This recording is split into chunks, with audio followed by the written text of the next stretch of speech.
दुनिया अपन बेटी के कुछ भी माने, लेकिन हम अपन बेटी के अपना खातिर बहुत सौभाग्यशाली मानी नहीं। जब से पैदा भइल बिया तब से हमारी जिंदगी में बहुत तरक्की हुई। अरे ई सौभाग्य रहुआ लगे रहा, अभी सौभाग्य हमारे परिवार में आई। हाँ?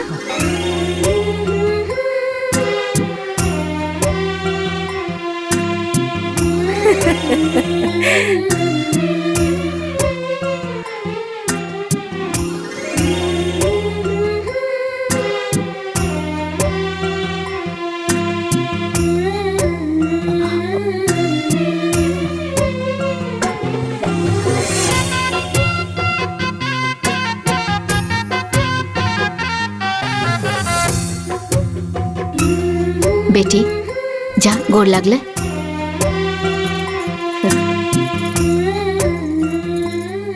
खुश रहा।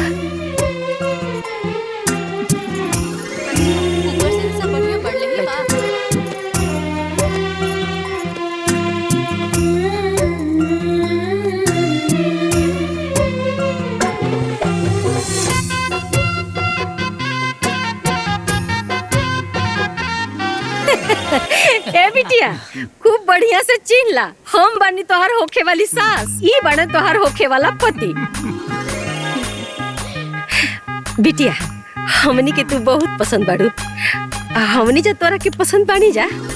अरे ऐसन काहे कहा तनी जी? अरे ना ना, पसंद करे खातिर का मतलब लड़के के खाली अधिकार होला? बोला बिटिया, पसंद बा त हाँ, और नहीं के पसंद तो सीधा ना।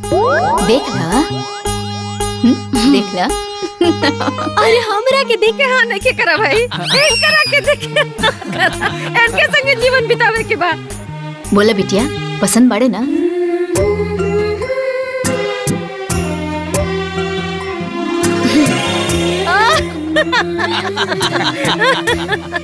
ली अब तो रउआ के संतोष हो गइल ना? हाँ संतोष हो गइल। बस अपने दोनों बेटन की वीडियो कॉल पर दिखा दी कि हम अपन छोटकी पतो पसंद कर ले बानी। ओकरे बाद कुल बात व्यवहार आगे होगी। बेटा भैया की वीडियो कॉल कर ना। हम जनते बानी बेटा बहरे रहेला लोग तो तनी इतना जल्दी में ना आ पाऊ ना, तो हम कल के रो वीडियो कॉल पर तोहनी के दिखा देम। इला माई। प्रणाम माई। खुश रहा बचवा, खुश रहा। ओनानियों के बोलावा। रुक रुक माई, हम सबके दिखाओ तनी माई, सबके दिखाओ तनी। ए ए ए ए बेजंती, अरे संतोष के शादी के दिखाओ की होता हो, जल्दी आवा, वीडियो कॉल बा माई के। ए श्रीलता, हेमलता, श्री प्रकाश, जय प्रकाश, अरे जल्दी आवा हो, माई के फोन आइल बा, जल्दी आवा। ए श्री प्रकाश, अरे जल्दी आवा हो, जल्दी। अरे आके देखा, अरे आके देखा। ए तू लोगन आवा, सब आवा, देखा आवा। अरे अम्मा जी बाड़ी ना? देखो तो ए अम्मा जी तनी कैमरा सामान मत करी। अच्छा अच्छा रुक। अरे ए देवरानी जी, अरे चेहरवा तनी ऊपर उठावा, देखा हमनी दोनों जनी तो हर जेठानी है सर। आई हो दादा बड़ा बढ़िया रूपा हो। हाँ अरे ए देवर जी, रउआ जीत गई नी जी। ए माई हमनी के तरफ से तो ओके बा। हाँ ए अम्मा जी हमनियों के देवरानी पसंद किया। दोनों करो पसंद जरूरी बा। ई हवे ई घर के सबसे बड़ बेटा जय प्रकाश, और इनकरी पत्नी है बैजंती, और ई हवन ई घर के मझला बेटा श्री प्रकाश, और इनकर पत्नी है श्रीलता।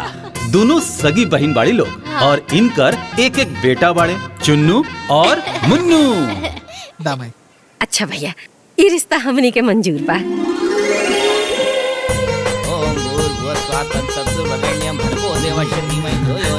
ये देखे तारा भैया का कहता हूँ। अरे तू हमके बताइबा। अरे देखा कितना सुंदर वो बूढ़ा भी छेकाई कर ले ली। इतना बढ़िया से क्यों अपन सगा बेटा कभी ना करेला। ए अंगूठिया दिया दीदी। बेटी जाना तरु, ई बुढ़िया के पास ना बहुत खेती बाड़ी रुपया पैसा बहुत ढेर बा। खाली इतने ना, उनका लागी तो चांदी के गगरी भी पड़ल बाटे, जेकरा में सोना चांदी रुपया पैसा सब भरल बाटे। अच्छा ऊपर से सब बढ़िया बढ़ले ही बा, बहुत बड़ विचार वाली बाड़ी। यही सता हाँ। सुमन के मम्मी आप पापा उनके शादी तय कर देले बालो। खुश रहा। ली समधिन जी मुंह मीठा करी। अरे पहले तो रहुआ मुंह मीठा करी। रहुआ खाई ना। भगवान के आशीर्वाद से सब कुछ शुभ शुभ होता है। आज हमरा के बड़ा खुशी होत बा। अरे सब उनकर कृपा बा और अब वही काम बीतल नहीं खे, अब वही तो काम शुरू होता।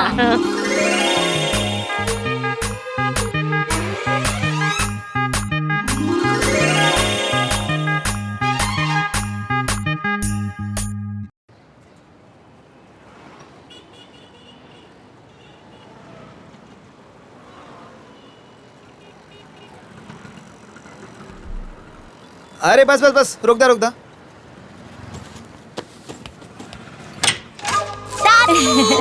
आवा आवा प्रणाम दादी। आवा हमार पोता। अरे खुश रहा। अरे कहाँ बड़ू हो? अरे देखो आवा, माई माई आ गई। आवा। अरे माई अरे भैया। प्रणाम। गोड़ लगा। अरे खुश रहा अरे खुश रहा। और सब ठीक बा ना? हाँ बा माई। आवा। खुश रहिए। हाँ बा अंदर आ। प्रणाम भाभी। हाँ, बैठा संतोष बैठा बैठी माँ जी। बैगिया वहीं रख दा। हाँ अरे जल्दी पनिया लेके आवा और सुना मिठाइया ले लो साथ में। और संतोष हाँ भैया। सब ठीक ठाक बा ना? जी भैया। रखा।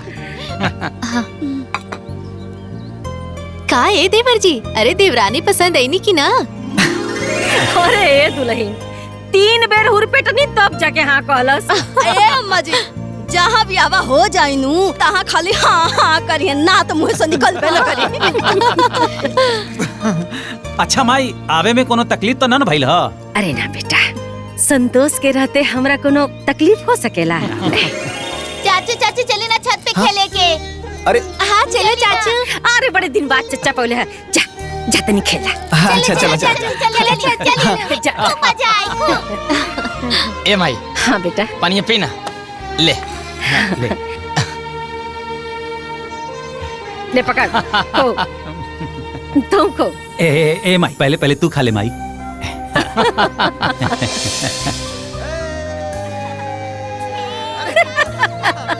देखो देखो बहुत दिन बाद पौले लड़का के देख कैसे लड़का नियर खेला था खुद और घरों में न बचवा दिनवा भर में 10-12 बेर नाम का नाम लेत रहला। अच्छा माई ब्याहे के कौन दिन फाइनल कइले बड़े? ए बेटा आगल बनी जाना तो कुल फाइनल हो जाई। अरे माई कैसे प्लान कैले बड़ो? देखा बेटा उ का है ना कि सोचता नहीं ना कि एकर ब्याह खूब धूमधाम से कइल जाए कि देखे वाला कह कि भले सग बेटा ना बा बाकी ब्याह सग बेटा से बढ़ के कइले बाड़ी। ए बेटा लो जैसे तो लोगन का घर गृहस्थी बसा देले बानी ना वैसे हमरे जेते जिंदगी ओहो का घर गृहस्थी बस जाई हैं। सेवा कइले बा तो मेवा मिली कि ना? खूब धूमधाम से ब्याह करे के ओकर। हाँ बाकी माई तू कैसे का करबो बतावा ना। ए बेटा देखा सोचले बानी ना कि 11 थान गहना आ 51 गो साड़ी पतोहिया के बक्सा अलमारी पलंग इकुल त नया किना जे ओकरा के और रहल बात गाड़ी के तो बात का बात बा। माई एमे तो 10-12 लाख रुपया लग जाई। हाँ बेटा लौकी तो का करे के लगावल जाई। बाकी माई तू जैसे कहबू ना माई वो सब ऐसे ही हुई। बाकी एगो बात सुना ना माई। हाँ बोला ना। तू कहा कि संतोष तोहर बात सुनेला ना माई? हाँ माई उ संतोष के कह दे कि उ अपन हिस्सा के जमीन हमरे नामे लिख दे। जितना पैसा लगी ना कह दिया जाई। इतना पैसा कैसे खर्च किया जाए? अम्मा जी यह महंगाई में जनते बाड़े की पैसा कैसे आवेला और एक एक पाई जोड़ के शहर बाजार में कैसे रहतानी हमनिए के जानतानी। हाँ ये अम्मा जी ऐजा के लोग ना सवेरे निकलेला और रात में आवेला और दिन भर ठठौला के बाद तब जाके 2 पैसा मिलेला। अरे ई का बोलता रहा सरे? करे जवन लइका अपन पूरा जीवन हमरा पर लुटा देहलस ओकरा ब्याहे में जौन हम पैसा खर्चा करतानी ओकरा एवज में हम ओकरा से जमीन लिखवाई रे। अरे हमरा में कीड़ा पड़ी रे मुहला पर थूकी दुनिया। अब माई वो कहा ना माई पैसा कोनो कागज के टुकड़ा तो हो ना केहू आदमी पर ऐसे ही लुटा दिया जाए। का कहले हा? ओ केहू बा? वो तोहनी खातिर केहू हो गल बा करे जवन लइका अपन रोवा रोवा हमरा में खपा देलस वो केहू बा जवन लइका हमरा के भगवान से भी बढ़ के मनलस वो केहू बा। अरे तोनन के का पता कि हम कैसे जियतानी कैसे खातानी कैसे रहतानी कुछ पता बात होनी के नहीं के ना स्कूल का ख्याल लइका रखा था तो केहू बा।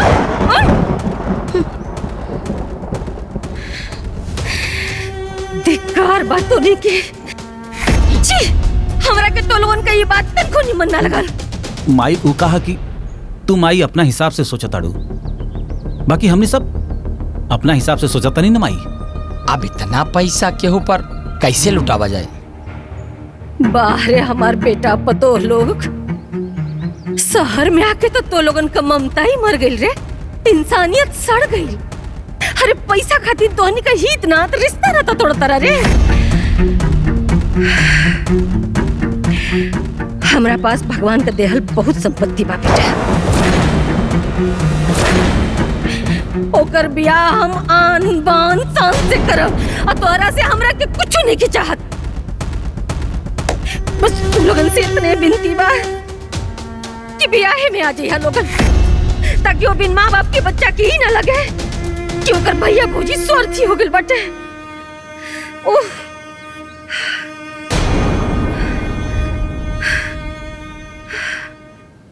श्री प्रकाश हमनी माई बेटा की जाकर टिकट निकाल दे।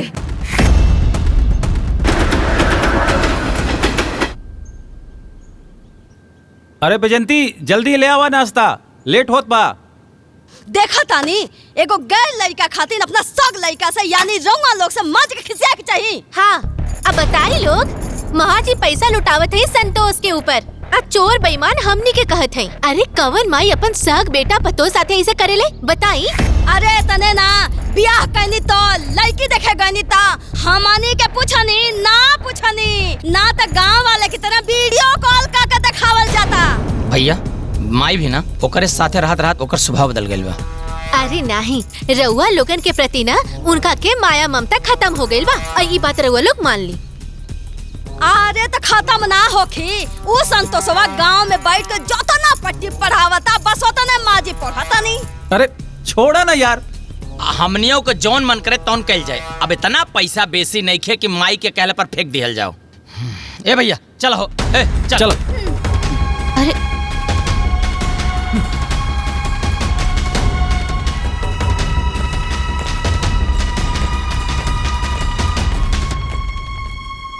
अरे ये दू के दोनों जन ना अपने माई के ममता में मंद बुद्धि हो गल बारे एकदम से। अरे दीदी अगर हमने इनका के ना समझाई ना तो ये लोग अपन मेहनत के कमाई और अपन संपत्ति ओ बुढ़िया और लालची देवरा के दे दी।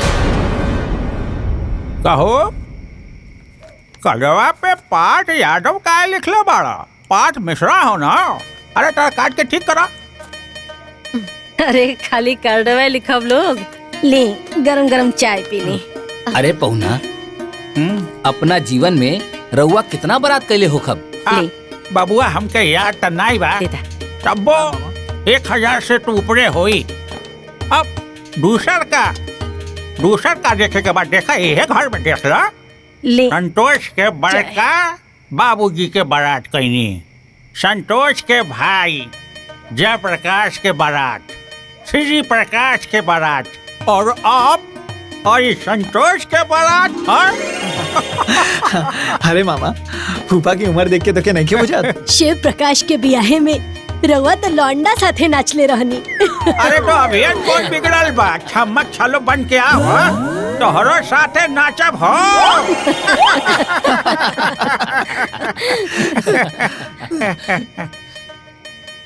का हो संतोष? हाँ सब बिहार की तैयारी हो गई, लेकिन ये श्री प्रकाशवा और जयप्रकाशवा कहाँ रह गई है? अरे बुलावा फोन करके, सब कहाँ घूमत हुए हैं? खुद पता चल जाएगा। हाँ बोला 10,000 मुसीबत में फंसे तो उसी सिलसिले में आपकी मदद चाहिए। मैं चाहता हूँ कि आप उस लड़के। हाँ बोला संतोष। हेलो सब लोग आ गए ला भैया। अच्छा अच्छा अब बतावा, अब फूफा के इतना ना बुझात कि हमार भाई लोग ना आई हैं तो गुड़हत्थन के करी। भाभी लोग ना आई हैं तो परछावन के करी। अब तो ही लोग ही बता दा कि कब अवतारा। अब देखा ना संतोष, अब वो सब समय पर आ गई बाड़े तो हमनियों के अपन समय पर आ जाई। ठीक बा ना? ठीक बा। हाँ प्रणाम। खुश रहा। जाई गुरहथी करे के होई, जोड़ा जमा सिया गइल होई, आए तने ना स्पेशल कार्ड लागल होई रउआ सबके ले जाए खातिर फसुर लोग के। अरे बाप रे बाप, ए दीदी सुन ली वो दिन बुढ़िया के बात कैसन कहत रहल हिया। अरे ओकर मुंह बा हमने से परछावन करावे के लायक। मम्मी गाँव में चाचा चाची के ब्याह में। चुपचाप खाना खा, क्यों कतन जाए, न इतना समय बा न पैसा बा फालतू बर्बाद करे के।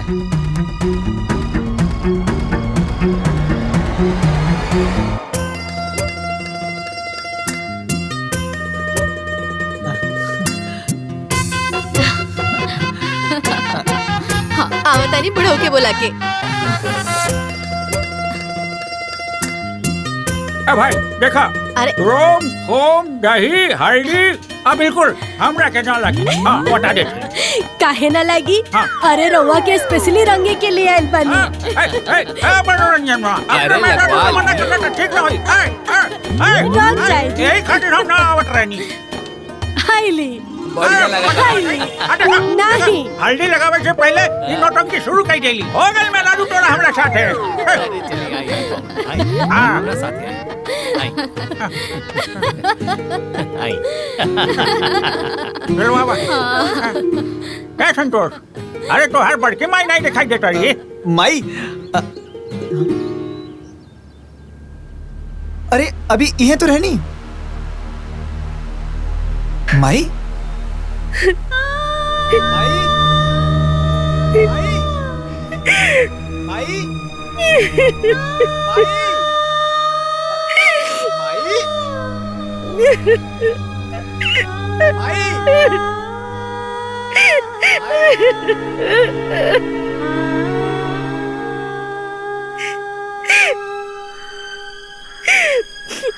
माई ए माई, हमरा से कोनो गलती हो गल बाका?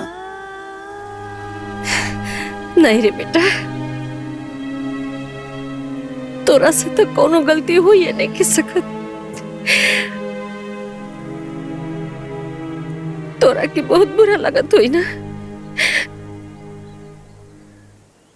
कि ब्याह में तार भैया भौजी नहीं खिया पावत।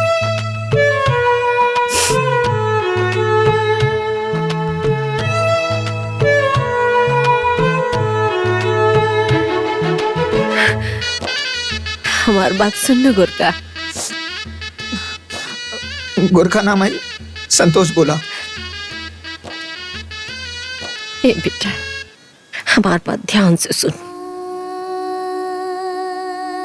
तोर बाबूजी हम, तोर माई भी हम, तोर दोनों भौजाई भी हम, तोहर बड़का भैया भी हम और तोहर मझला भाई भी हम। आइल बात समझ में? हाँ। बेटा भले हम तोरा के अपने कोख से पैदा नहीं किए, लेकिन हमारा असली बेटा, हमारा राजा बेटा तू बड़ा। आइल बात समझ में? पर माई, भैया भाभी तो वह लोग बाना। बुद्धि का बैल, कौन बात समझ में नहीं क्या होता? अरे माई, माई, माई, बारे हमार माई।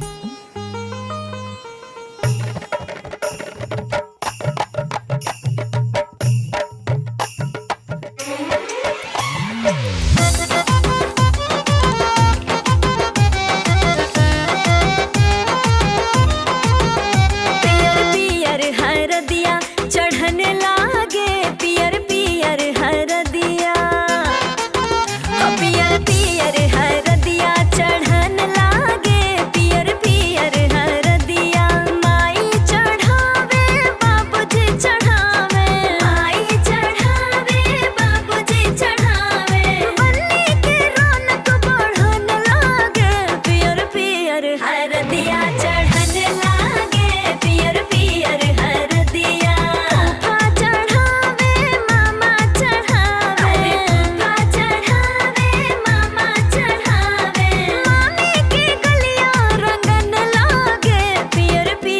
हरदिया चढ़न लागे पियर पियर हरदिया चढ़न लागे पियर पियर हरदिया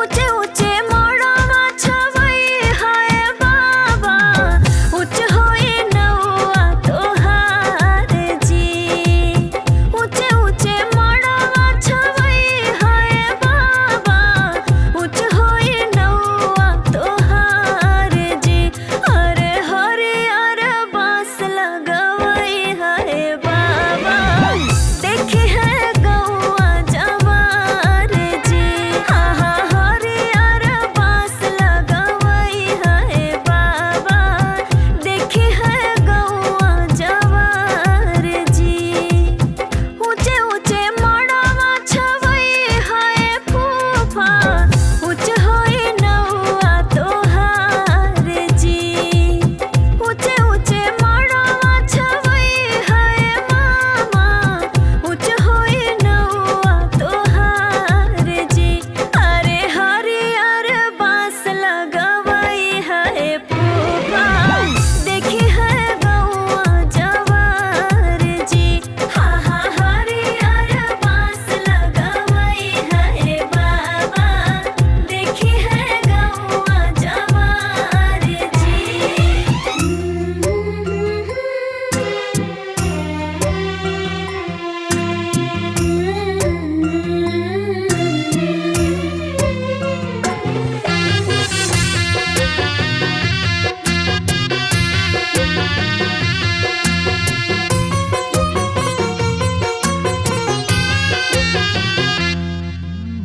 अंगना में रोवेली दुलारी बेटी दुअरा बाजे ना बाजा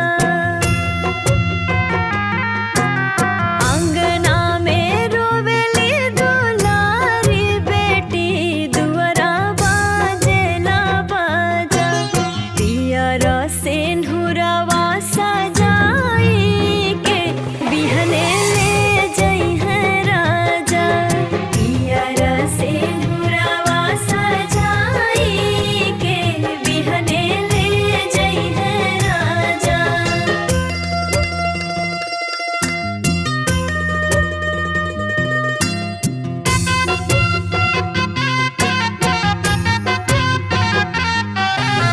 बजर के छतिया माई बनाई करी है विदाई हो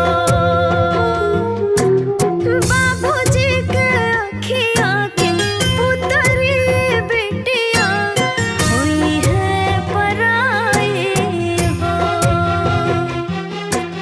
ससुरा में सुगनी बैठाई के बंद होई दरवाजा पियर सिंदूरवा सजाई के बिहने ले जई है राजा पियर सिंदूरवा सजाई के बिहने ले जई है राजा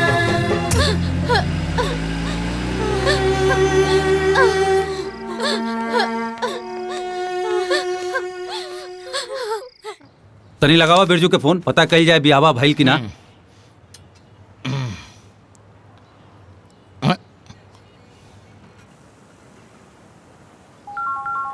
अचानक के कर फोन आ गई।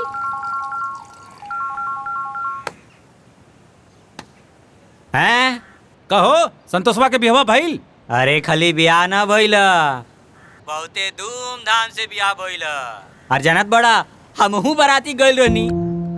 अरे ओ हम अम्मनियों का चर्चा उर्चा होत रहल कि ना? वहाँ तो आर लोग के चर्चा ना खाली खर्चा पे खर्चा होइत रहे। अब भूल जाता हार लोग के वैल्यू खत्म। अरे हमरा तो ई लागत रहे कि तू लोगन पार्वती चाची के बेटा ना हवा। अरे जानत बड़ा असली बेटा तो संतोषवा लागत रहे। अच्छा चला चला रखा।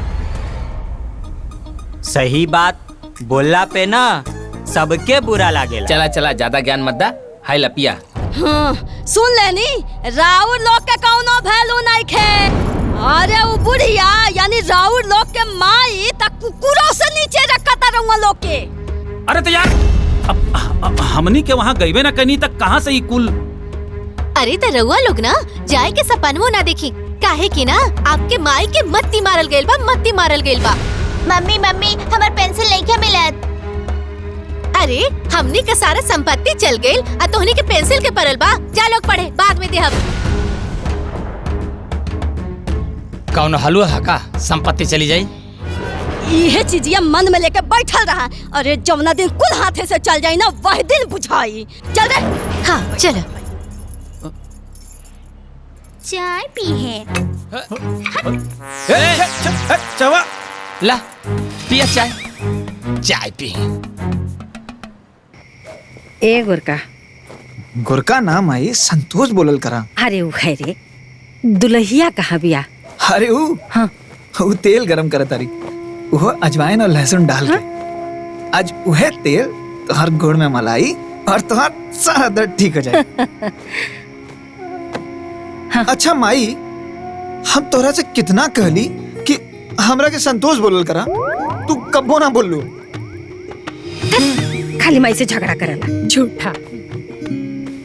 अरे एक का पुरानका चादर कहे बिछावतानी, नौका बिछा देना जौन हमरा नैहर से आयल बा। अरे ना ना, हमारी है ठीक बा। जब भी फाटी ना तब न काहे बिछैया लो, हमारी है ठीक बा। अच्छा अम्मा जी, रवा सूती ना, रवा गोड़ में तेल लगा देतनी, रवा गोड़ के सारा दर्द ठीक हो जाई। हमार दर्द लोगन बाद में ठीक करिया, पहले है नया हमार बात सुना। ए तू बैठ। अरे मेरे भाई, ए तू बैठ, बात सुन। देखा बिटिया, हमारे खानदान में ना ब्याह के बाद गंगा मैया के करहिया चढ़ावल जाला, हैं? खोइछा भरल जाला। अब तक कहीं ना, कब चले के बा? एक काल चलल जाओ। अब हाँ कहे ना। तो एक काम कर बेटा, तू ना कल गाड़ी बुला ले, गाड़ी से चले के। हाँ, जी माई। कहा घूमे चले के?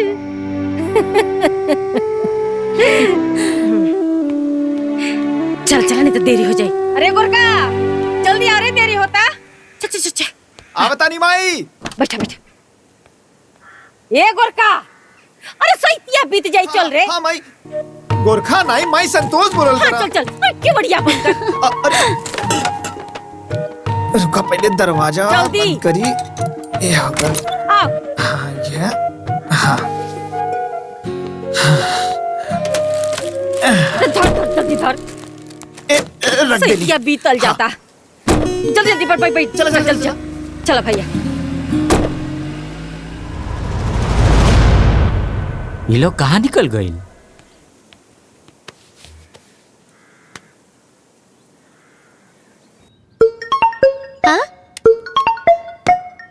बिरजू अंकल के फोन। पापा बिरजू अंकल के फोन आइल बा। अरे रुका। पापा बिरजू अंकल के फोन बा। पापा बिरजू अंकल के फोन आइल बा। पापा पापा बिरजू अंकल के फोन आइल बा। अरे तो फोन उठाओ, स्पीकर पर कर। का हो बिरजू? हरी तोहार माई अपना सगा बेटा और पतो के लेके कहीं गए बानी। का मतलब? अब का मतलब ये हम कैसे बता सकता नहीं? देखा हम देखनी हा तो सोचनी हा कि तू लोग के बता दी, ताकि तू लोग सतर्क हो जा। तू लोग खुदे पता कैला, बुझला ना? हाँ ठीक है, रखा तानी। अरे का मतलब बाना, हम बतावत है। गइल हुई अपना जमीन ओकरा नामे करे। अब दोनों जनी बैठ के घरे में झाल बजावा झाल। आ जोन भिखमंगा रहल ना राजा बन गई, आ जे राजा रही वो भिखमंगा हो जाई, हाथ में कटोरा आ जाई कटोरा। अब ओकरा बादे वर वाला घर तर आ घर वाला बर्तन। इतना आसान बा? बर वाला घर तर, घर वाला बर्तर। अब सही तो कह रहल बा। अरे औरो कोनो काम से तो लोग बाहर जा सकेला। जा जाके नाश्ता लगावा ना, भूख लागल बा।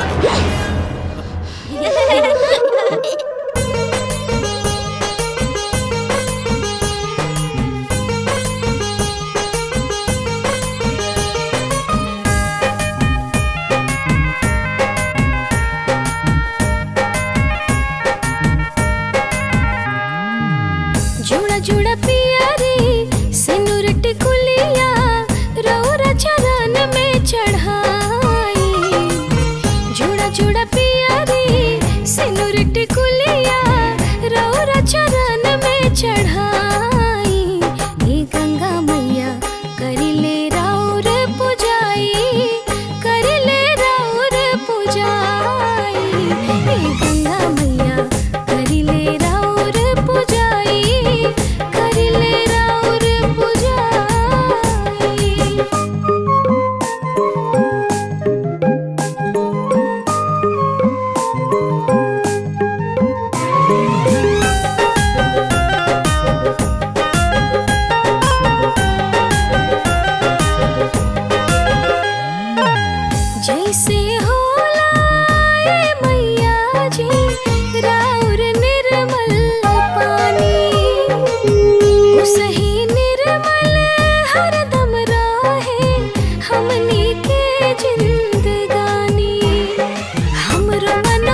घी डल्ले बाड़ू ना? हाँ।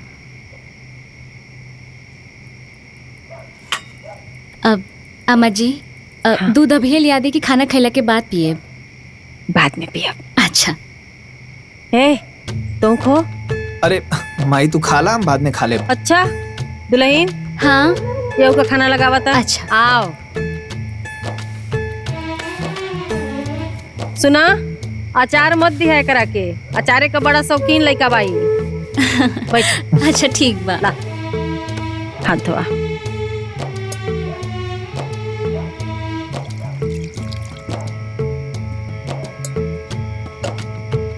माई एगो बात पूछे का बड़ा मन करता।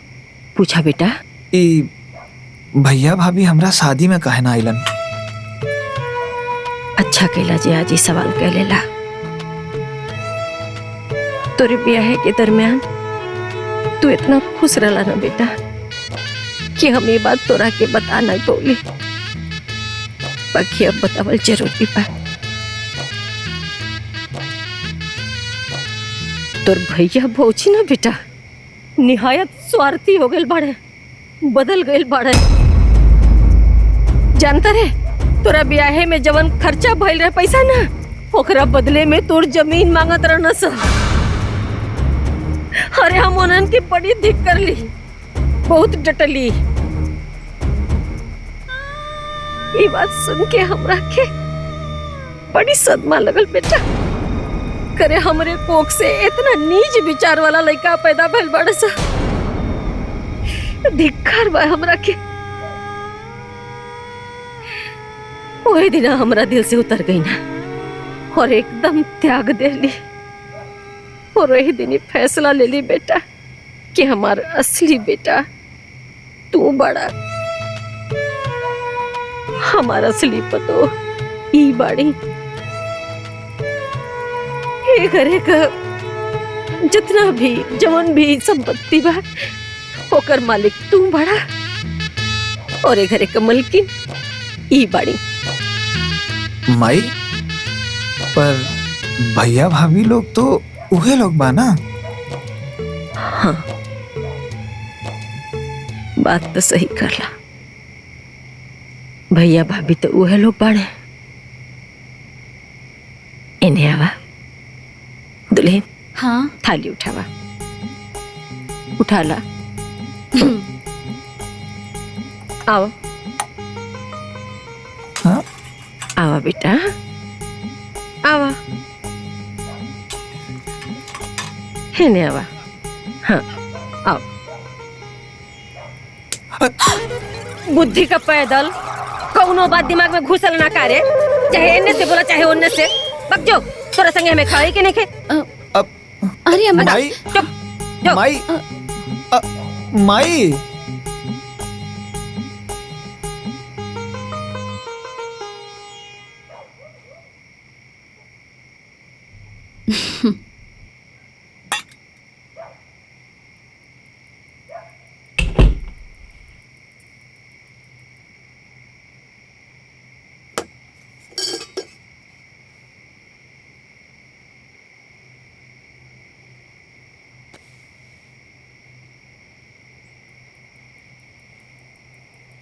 ए जी। हाँ बोला। अब रवा से हम कुछ कहल चाहता नहीं। बतावा। अब अम्मा जी भैया जी और भाभी लोग से बहुते नाराज लागता नहीं। हाँ ये से तो ऐसे बोलत रहनी, बाकी 2 दिन में सब गुस्सा खत्म हो जाए। हम माई के जाना था नहीं, यही से तू माई के गुस्सा से कंफ्यूज मत होगा। बाकी भैया लोग का हमरा पे बहुत एहसान बा। तू हमेशा भैया लोग के इज्जत रखिया। इहो कोनो कहे वाला बात बा। रउआ हमरा तरफ से एकदम निश्चिंत रहब। पर एक और बात बा। का? इहो कहे के पड़ी।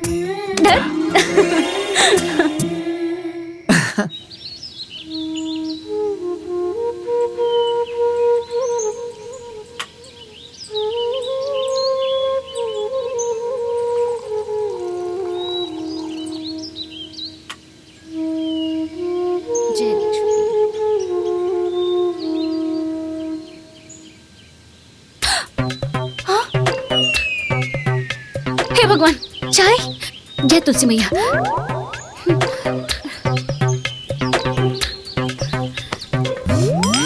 अम्मा जी कहाँ बानी?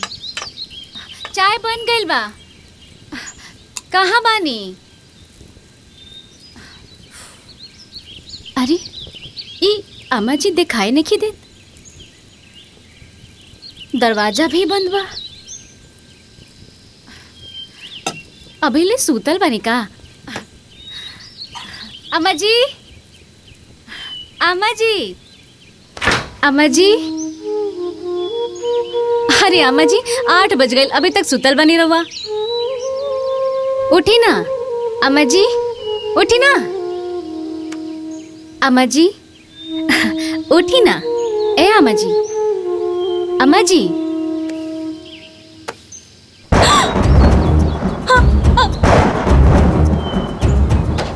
अम्मा जी, अम्मा जी, अम्मा जी, अम्मा जी, अम्मा जी, ए जी जल्दी आई ना जी, जल्दी आई। अम्मा जी, अम्मा जी, उठी ना, उठी ना। अम्मा जी, देखी ना अम्मा जी के कहाँ गए? माई, माई, माई, अम्मा जी, माई, अम्मा जी,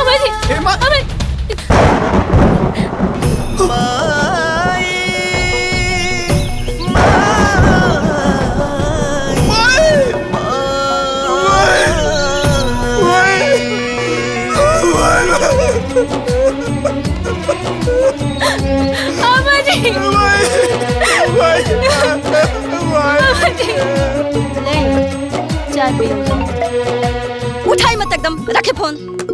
अरे कितना निर्लज बा हो कि कॉल पे ब्लॉक कइला के बाद व्हाट्सएप पे फोन करता, ओह पे ब्लॉक करी तुरंत। महिला भैया भी फोन कर दिला।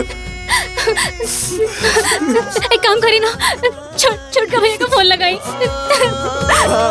अम्मा जी,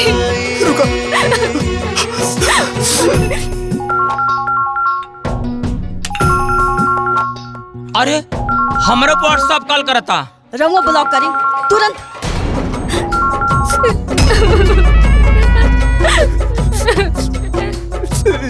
वो फोन काट दिला। एक काम करी, छोटकी दीदी को फोन लगाई, लगाई ना।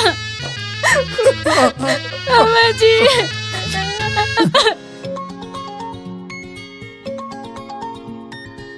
अरे बाप रे, संतोष के फोन। ए दीदी, हाय देखो तोर फोन पर संतोष के फोन आवता। पहले इनका काटा, इनका हम इलाज करता नहीं। ए ला हो गई ब्लॉक, करे फोन अब।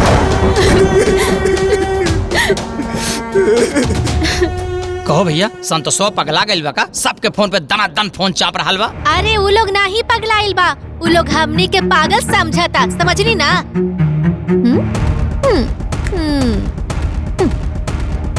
अरे रउआ सबके माई और उनका सहोदर बेटा दोनों मिल के जरूर कोनो प्लानिंग कइले बारे, आ उहे खबर देवे के होई गुड न्यूज अपना भाई लोगन के।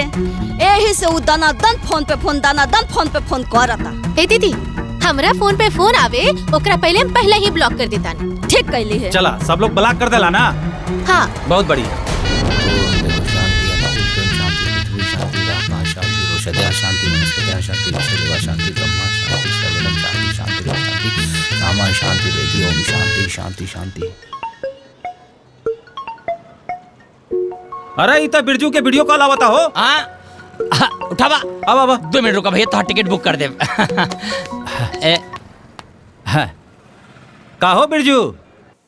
का हो संतोषवा तोहरा के फोन कैले रहला हा? अरे मर्दबा, तू कौने आदमी के बात करत बड़ा हो? अरे ओकरा से तो नफरत हो गइल बा हमनी के, नफरत। अरे आवत रहल फोन उनकर हमनी के मोबाइल पे, ब्लॉक कर दिहल गई। अरे ब्लॉक काहे मार देहला? जानत बड़ा तोहार माई मर गई। हाँ देखा।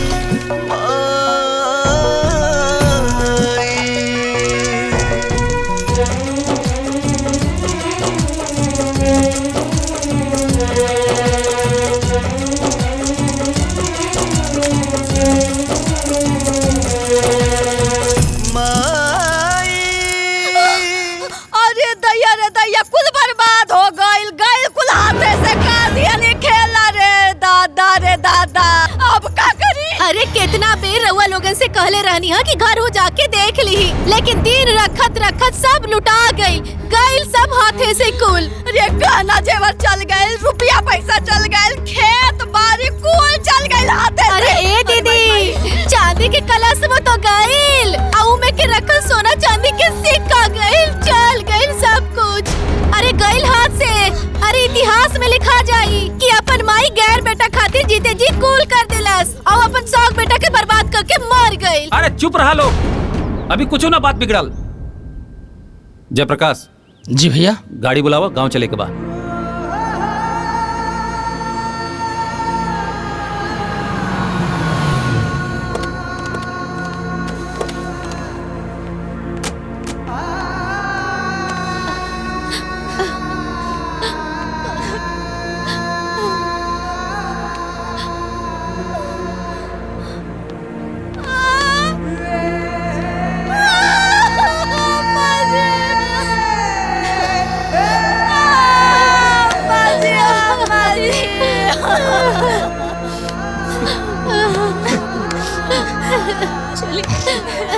ए बेटा, होनी के टाल सकेला, जोन होए कर रहल हो गई, चुप हो जा।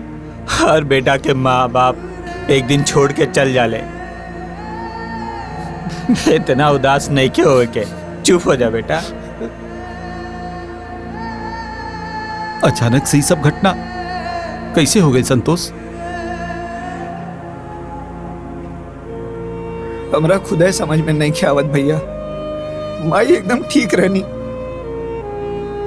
ना दवा चलत रहे, बुआ जी, ना तबीयत खराब रहे और ना कोनो दर्द तकलीफ रहे, एकदम अच्छा से बात करत रही। पता नहीं ऐसा अचानक से का हो गई, हम हरदम माई के लगे रहत रहनी। बस वो दिन हमरा से नाराज होकर गई नहीं, हमेशा हमेशा खातिर हमरा से दूर हो गई नहीं।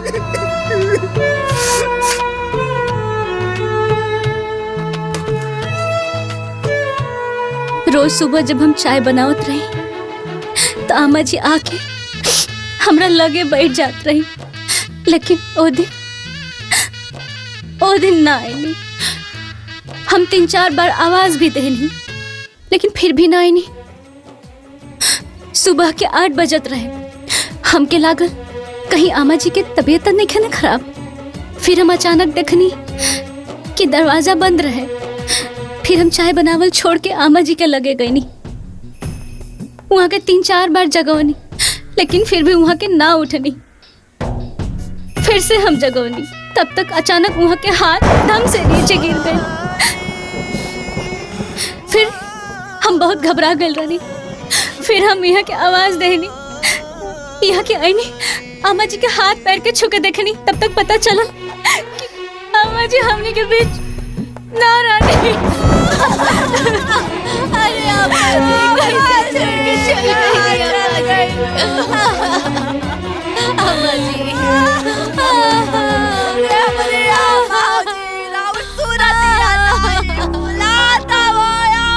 जी। अरे रवा बिना घरवा काटत है आमा जी। हमने के छोड़ के कहाँ चल गए अम्मा जी? रो रो के जान देले से वो वापस आ जाइए का? चुप रहा तू। संतोष अपना जगह से अभी हिल ना सकेला, कहने लोगन गार्जियन हवा। अब हिम्मत रखा और आगे के कार्रवाई करा। तीनों लोग आपस में मिल के बातचीत करके बात के फाइनल करला। 10 गातर के बाद इस टाइम ना मिलेला। पुराणम गणुरम पुण्याम पवित्रम पापनाशनम फुलवता कामना पुण्यम श्रोतव्यम सर्वदेवहि। अर्थात माता पिता के मृत्यु के उपरांत यदि पुत्र ने गरुड़ पुराण का श्रवण नहीं किया तो माता पिता को तारने में कैसे समर्थ हो सकता है। एक बार गरुड़ जी ने श्री हरि भगवान विष्णु जी से पूछा कि हे प्रभु, दाह संस्कार के उपरांत भी मृतक की आत्मा अपनों के मोह बास में बंधकर 13 दिनों तक उसी घर के आसपास में अपनों के इर्द गिर्द में वास करती है। चूंकि वो आत्मा इतनी सूक्ष्म होती है कि किसी को दिखाई नहीं देती। हर पुत्र का यह धर्म होता है कि माता पिता के मृत्यु के उपरांत गरुड़ पुराण श्रवण करे, ताकि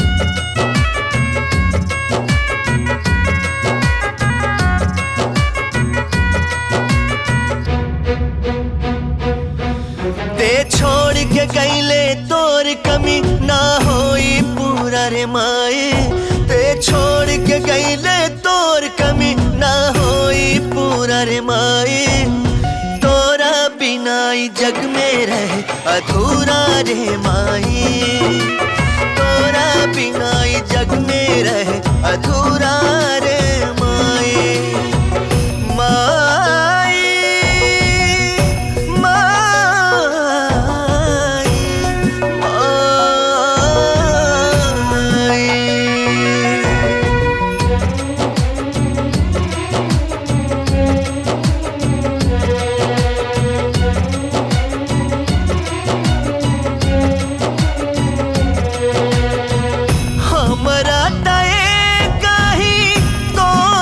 आधार रहे अब सब छूटल रे हो हमरा सर से तोर ममता के साया उठल रे हो जग छोड़ के गईले तोर कमी ना होई पूरा रे माए तोरा बिना ई जग में रहे अधूरा रे माही तोरा बिना ई जग में रहे अधूरा रे माही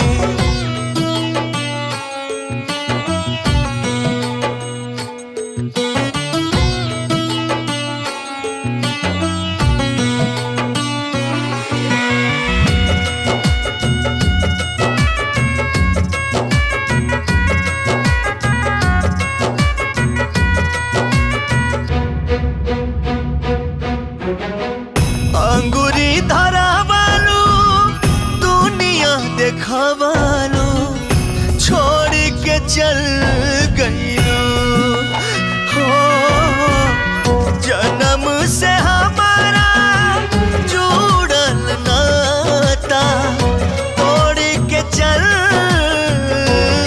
गईलू मुंह मोड़ के गईलू तोर कमी ना होई पूरा रे माए तोरा बिना ई जग में रहे अधूरा रे माई तोरा बिना ई जग में रहे अधूरा रे माई माई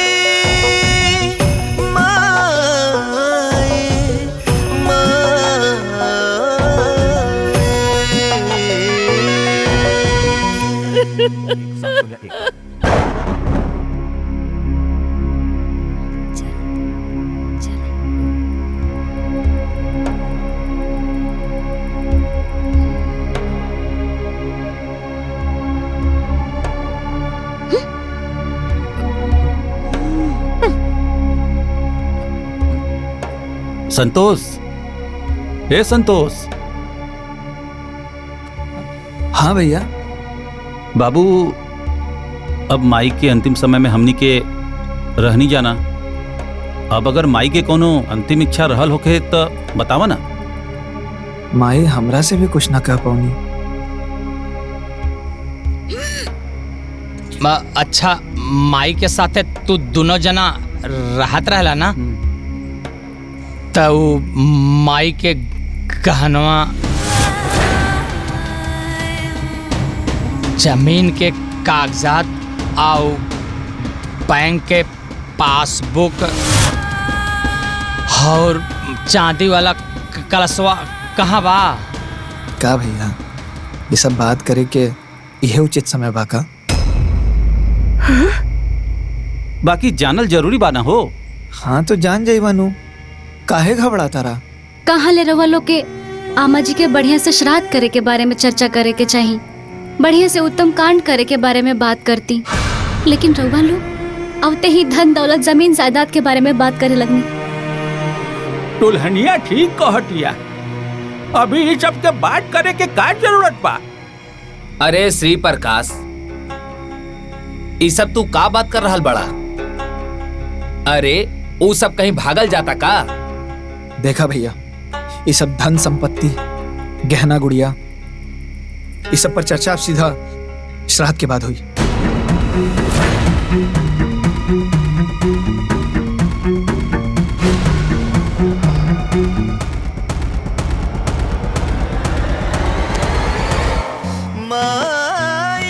अरे हमार गोरका पहली बार इतना अच्छा बात बोले नजर ना लगी।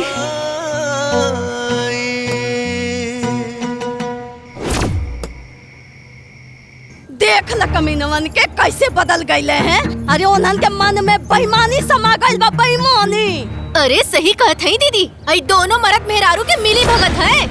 देखली ना कैसे कहत रहले, जवन होई तो श्राद्ध के बाद है होई। अरे हमें तो लागत है ना कि दोनों मिल के बुढ़िया के नटाई दबा के मार डाले बारे। और जितना बेईमान होकर आदमिया पिया ना, उससे 1000 गुना बेईमान होकर मेहरिया पिया।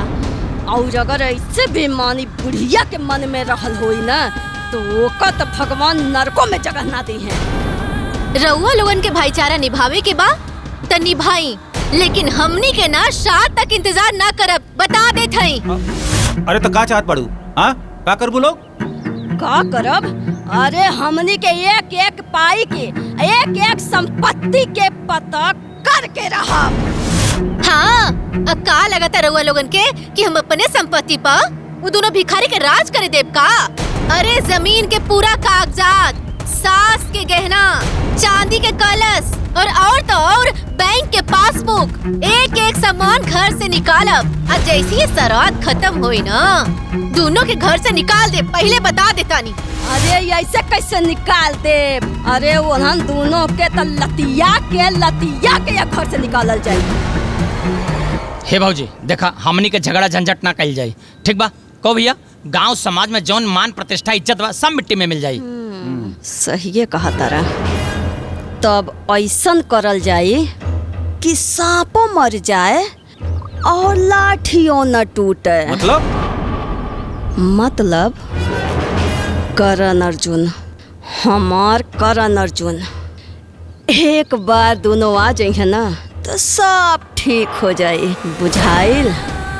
बेशरम लोग, हमरा बेटा बहू के लात मार के निकली है।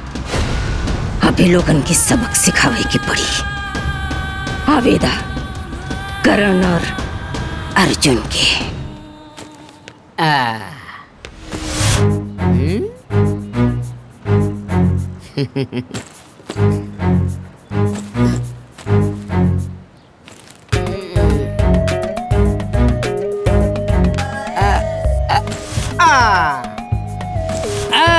मोटे। हाँ भाई छोटू, चाहे केहू आई चाहे केहू जाई, खजाना के पता हमन ये लगाई। जिंदगी भर बुढ़िया कटले चानी और हमनी के बहन के कोयल बेईमानी। बतावा हो, ए पापियन के हम अपना हाथे बनौने खियौनी, अब हम ही बेईमान हो गइली हन खातिर। बाप रे मर गई रे बा।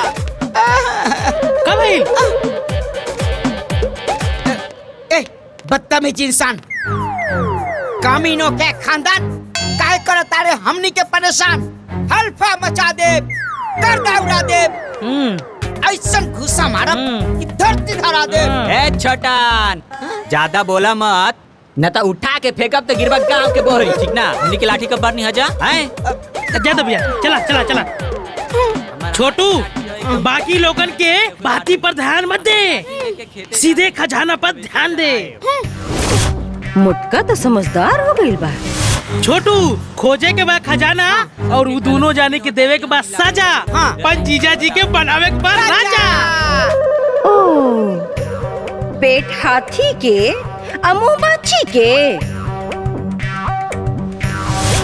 अरे मार मार मार, अरे बाप रे बाप, डंडा मार के कर दिया बखेड़ा रे। अरे पिछवाड़े के चमड़ू धेड़ा रे। अरे तेरी माई की जगह तेरे बहन की हाँ कर। काय मले कदा, चल चल चल चल चल, काय मले तेरी बहन की, तेरी माई की, काय मले रे, काय मले रे। खेला होता खेला होता खेला होता खेला होता खेला होता खेला होता खेला होता खेला होता बड़का खेला, खेला होता खेला होता बड़का खेला।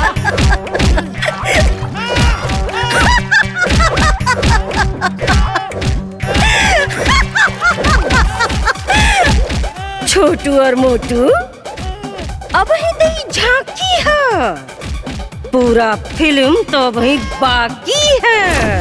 ये पक्षीराज, दाह संस्कार के उपरांत भी मृतक की आत्मा अपनों के मुंह पास में बंधकर 13 दिनों तक उसी घर में अपनों के इर्द गिर्द वास करती है। चूंकि आत्मा इतनी सूक्ष्म होती है कि हर किसी को दिखाई नहीं देती। हर पुत्र का यह धर्म होता है कि माता पिता के मृत्यु के उपरांत गरुड़ पुराण का श्रवण करें ताकि प्रियजनों का मोह भंग हो और उसे शांति मिले। दीदी पंडित जी का पगला गेल बाड़े, ऊपर से का शांति लेवे हैं। अरे पंडित जी कहा तो तो ठीक न होए। दंदई कटकटाए थे। उस समय 2 यमदूत आते हैं, बड़े बहना क्रोध नेत्र वाले, पाप दंड को धारण करने वाले।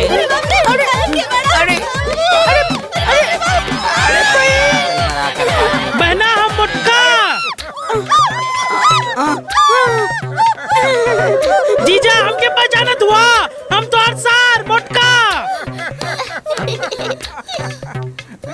जीजा हम तहार छोटा सार। जाई नहाले। चल चल भीतर चल। चल नहाओ पहले।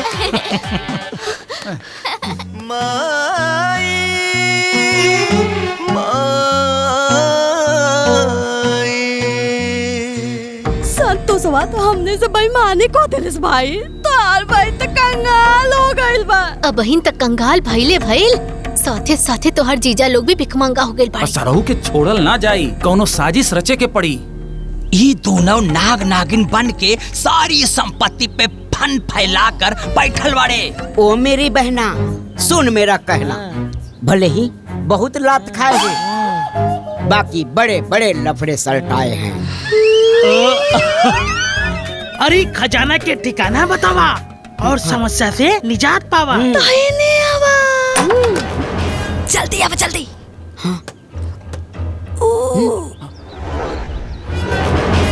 ओही चाबी में हमने के किस्मत बंद बा। लौकल। अच्छा अब समझ में आयल कि इन्हन बेईमान का नजर कहाँ बा। सगरो खजाना बा संदूक में, आ संदूक में बा ताला, आ ओही ताला के चाबी बा हाउ टंगल बा। ओ बहना बता तू कहाँ बा वो संदूक। देखा वो बा चाबी है वो संदूक। बहना सुन मेरा कहना, होके दे रात तब बनी कोनो बार। अच्छा इससे बीती श्राद्ध वैसे होई इलाज। इलाज करी है हमरा बेटा पतोह का इलाज करी है, ओकरा पहले तोहनी का इलाज हम करो।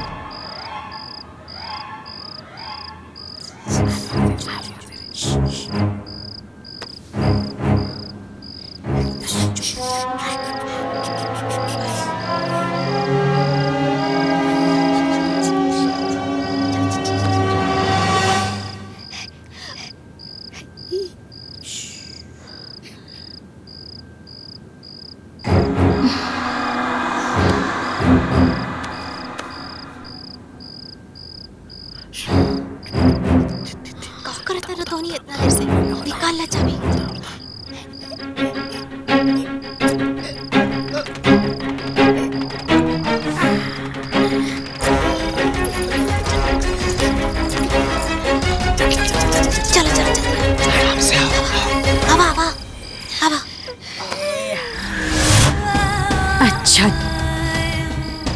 चोरी करवा।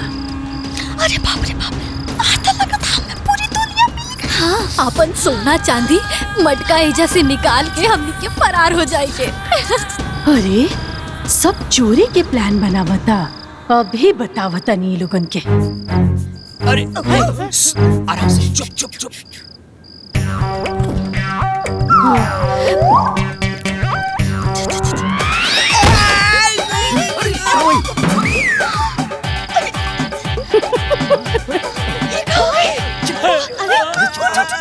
चाबी, अरे चबिया कहाँ गई?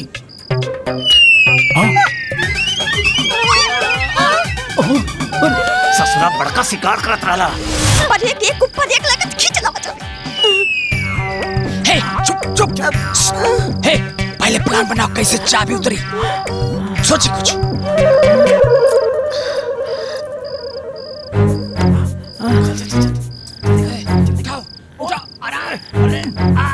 अरे आराम से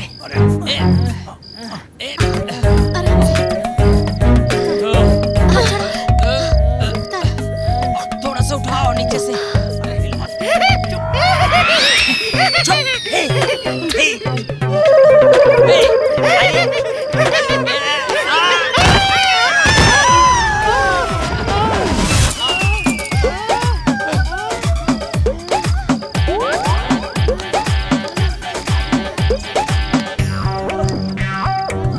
मिल गया मिल गया। एकदम चुपचाप रहिए, चुपचाप। जलावा जलावा।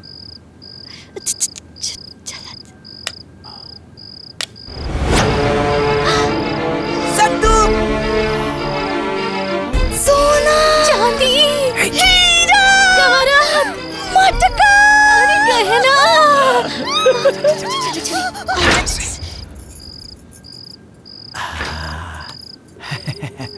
सास बहू और साजिश, सास बहू और साजिश, सास बहू और साजिश। कुछ नहीं।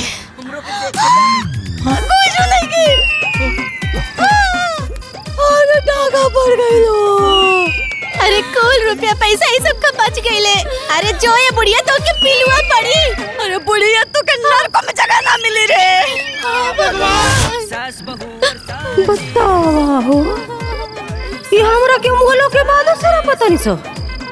अच्छा ठीक बा, तू डाल तो हम बात ए भैया जौना चीज के डर रहलू है भाईल। अरे दोनों लूट लेलन सन। अब का हमने बैठ के झुनझुना बजाई झुनझुना। अब बताई साले जी, लूटल इतना आसान बाका आए? गांव जवार नहीं खे, थाना पुलिस नहीं खे, अरे केकरा नहीं खे पता कि पार्वती देवी के हमनियों के लइका बनी जा। हाय भाई, कहीं थाना पुलिस और गांव जवार के अपने में मिला लस तो का करबर हुआ लोग। सर जी जैसे के तैसा बोटी बोटी काट के एजा हमनी सब गाड़ दे, सारवा होगी संपत्ति के सुख। ए भैया हमनी के सास तो हमनी के कंगाल कर देलस, बर्बाद कर देलस। अरे वो लूटरवन लूट के चल गइले। हमनी के तो जीवन अंधकार में हो गइले ओ भैया। ए बहना, अपन भाई के करामाती खोपड़ी पर भरोसा रखा, फिर खजाना के स्वाद चखा। ऊ चाहे पातालों में होई, हम ओके कोड़ के निकालब। अगर आसमान में भी हुई ओकरा के फोड़ के निकालब। दीदी चली आई, चली आई, आई आई आई। दीदी दीदी दीदी जल्दी बाहर आई। दीदी जल्दी बाहर आई। हाँ। का भेलो? दीदी लागत है रात में घर में कुछ गड़बड़ भइल बा। हाँ। का गड़बड़ भइल बा हो?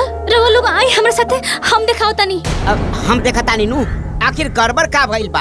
हनु चला चला चला। हाँ चलो आई सब। आवा लोगन, हमरा पीछे पीछे आवा। ये देखी कमरा में तो ताला लागल रहे और ताला के चाबी तो हम अपना कमरा में रखले रही। फिर वो यहाँ कैसे आ गई और एकर ताला कैसे खुल गई? होय देखी अम्मा जी के संदूक भी खुलल बा। हम कहा तानी ना एक घर में रात में जरूर कोनो चोर आइल रहे। चोर आइल रहे? हाँ। देखी देखी देखी तीका जे चोरौले हो का गोड़ टूट जाओ। छोटकी दीदी, अब आए जो चाबी उठल, दरवाजा खुलल, संदूक खुलल, लागता कि दाल में कुछ काला बा। माता जी के वो कुल संपत्ति लुटा गई, जेकर चारों तरफ हल्ला बा। अरे छोटू भैया, ना कुछ काला बा ना कुछ पीला बा, इस सब झूठो के लीला बा।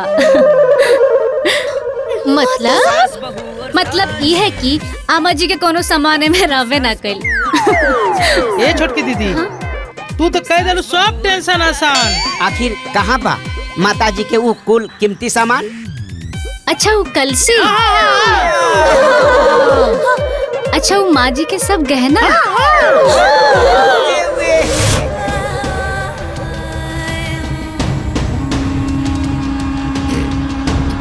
वो सोने के सिक्का,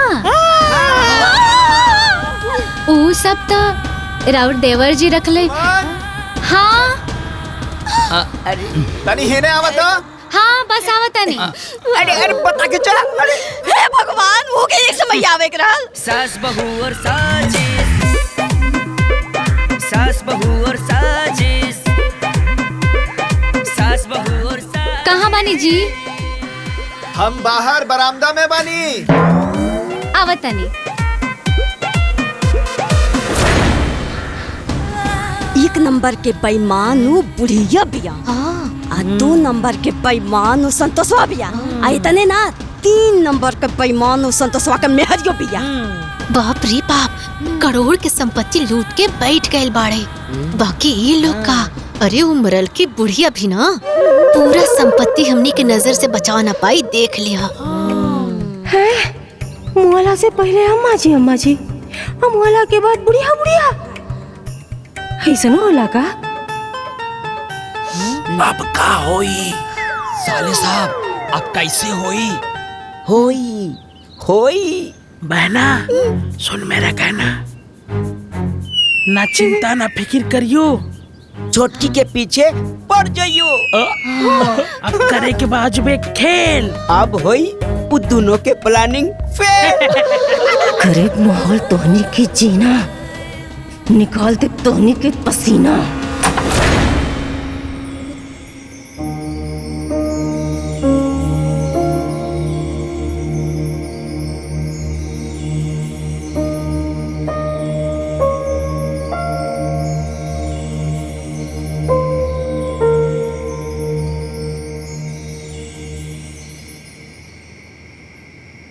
दुल्हन, ए दुल्हन, दुल्हन,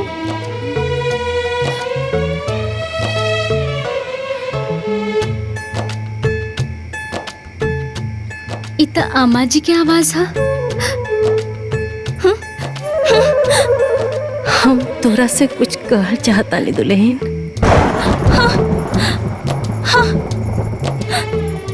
सुना ना, हे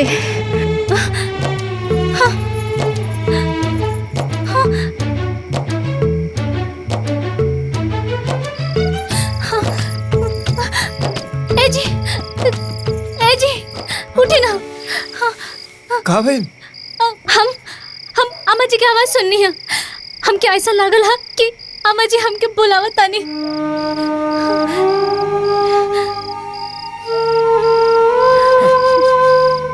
तू बड़ा किस्मत वाला बाड़ू सुमन कि तोहरा के माई के आवाज सुने के मिलल। हमरा नसीब में तो ओहो नहीं खे। संतोष, ए संतोष, संतोष,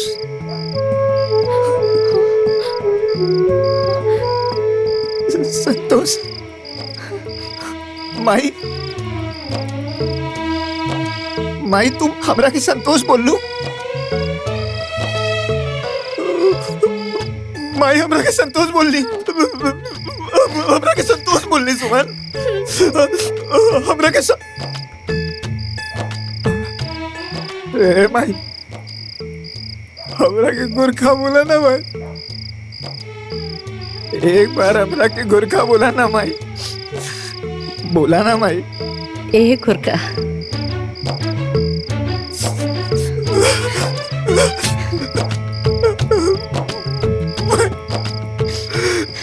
हमरा के गोरखा बोल ली। हम तोरा से कुछ बतावल चाहता नहीं बेटा। बतावा ना माई, का बोले के चाहता रू? ए घर में ना तू लोगन के खिलाफ षड्यंत्र रचल जाता बेटा। हमार बात ध्यान से सुना बेटा। बेटा ओ लोगन के फूटी कौड़ी भी देवे के जरूरत नहीं के।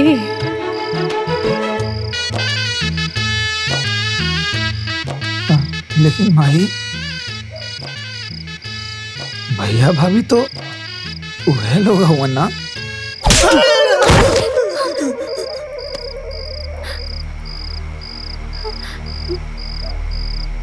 अरे भोला दास, अब तो होशियारी दिखाओ। वो कुल हमरा संपत्ति के पीछे पड़ल बड़े, तोनी के घर से निकाले के चक्कर में लगल बड़े। और तू बड़ा के दिन रात भैया भौजी के लोग रट लगवले बड़ा। कहनी ना कि एको फूटी कौड़ी ना देवे के बात ना देवे के बा। हाँ माँ जी, ना दे हम ए जी बोली ना दे हम। हाँ माई ना दे अब, लेकिन हम ये सब करेंगे कैसे? तोरा के कुछ करे के जरूरत नहीं के बेटा, हम बानी ना के लोग के इलाज करे खातिर।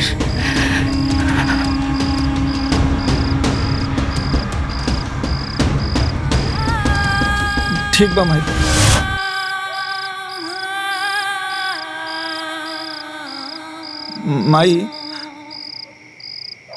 माई अम्मा जी, लागता अम्मा जी चल गई नी। ए जी ज्यादा चोट तो ना लागल?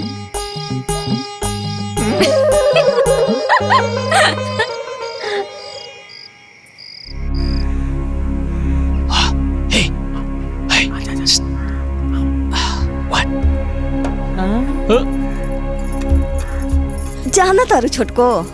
हाँ दीदी। तोहरा के देख के ना हमने के बड़ा दुख होला हो। हाँ अप्रेन के दुख होला ना। बिया होते माँ जी के साथ छोड़ गए, हमनियों के तोरा से कितना दूरी रही ना सन। जाए दीदी, ये सब केकरा हाथ में बा। एगो बात पूछी छोटको? हाँ दीदी पूछी ना। ओ अम्मा जी के कुल गहनवा सन उ सब बा। उ जमीन के पेपर सब? अरे दीदी उहो बा। अरे ये सब तो हमरा सीधा साधा पतो के पीछे ही पड़ गल बड़े। कुछ तो उपाय करे के पड़ी।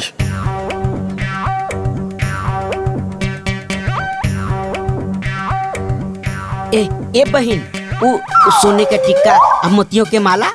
अरे छोटू भैया उहो बा। उ चांदी के कलसी? अरे मोटू भैया हम कहा तानी ना उहो बा। का बहन, इहो बा उहो बा सब बा, बाकी बा कहाँ? अरे दीदी कहाँ हो गई? दीदी दीदी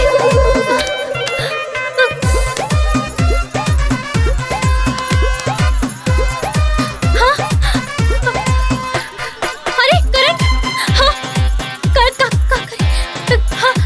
हाँ पापा कहा ले एकदम करंट लागेला, डंडा से मारला से ठीक हो जाला। डंडा डंडा हाँ डंडा हाँ हाँ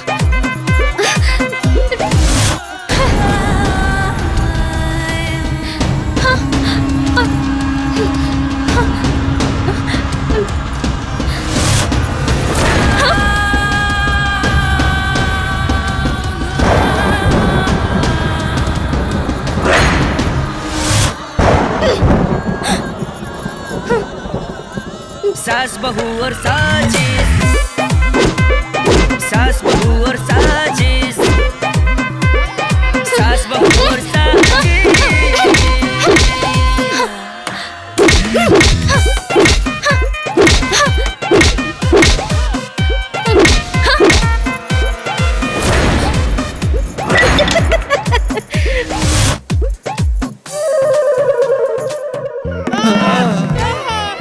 अरे माई जान गए रे माई। अरे कुल दहिया का नसीहत तोड़ डाले बारे माई। अरे गतर दुखा तारे दादा।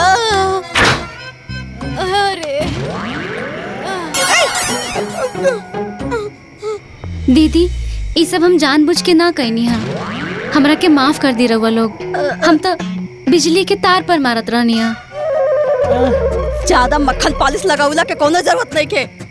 गलती से एक बार डंडा लगेला, बार बार ना लगेला। दीदी हम सच कहतानी, कसम खा के कहतानी, हम जानबूझ के ये सब ना कहनी हा। अरे तो आप का करी आइल हुआ? अरे जो यहाँ से और तुड़बू का भाग यहाँ से। अरे पूरा दहिया झरझराता। अरे कुल दहिया के खुनवा खिंचा गइल हो दादा।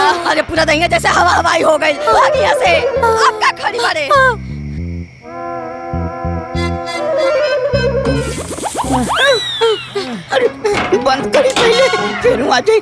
हाँ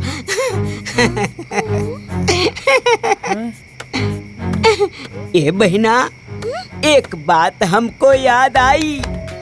उस रूम में थी एक सुराही। कहीं उसी सुराही में तो सोना चांदी नहीं छिपाई? अरे हमारा भाई जैसा दिमाग कहाँ के हो पाई? सोना चांदी के पता ना ये दोनों लगाई। तो ठीक बा, आज राती के होई खुदाई।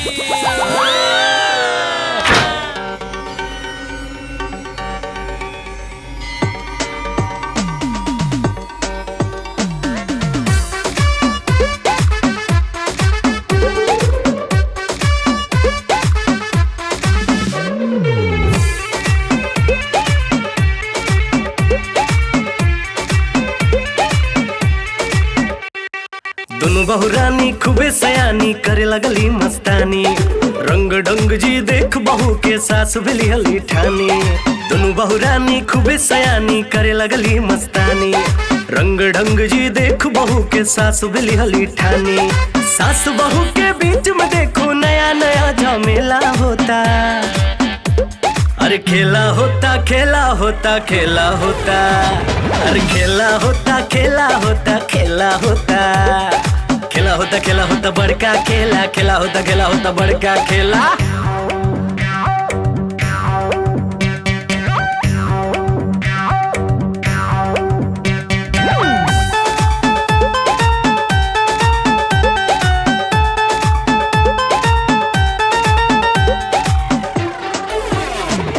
सब लोग रात भर मिलजुल के खोज खोज बिन करता वे खुल खुल के। कब है बक्सा में, कब हो बक्सा में, कब ही कोठरी में, कब हो कोठरी में। कोठरी कोठरी कोठरी में बहुरानी लोग बाजना आवे हो। फिर सासू जी सबक सिखावे हो। केहू नहार माने दादा खेल बड़ाल बेला होता। अरे खेला होता खेला होता खेला होता। अरे खेला होता खेला होता खेला होता। खेला होता खेला होता बड़का खेला। खेला होता खेला होता बड़का खेला।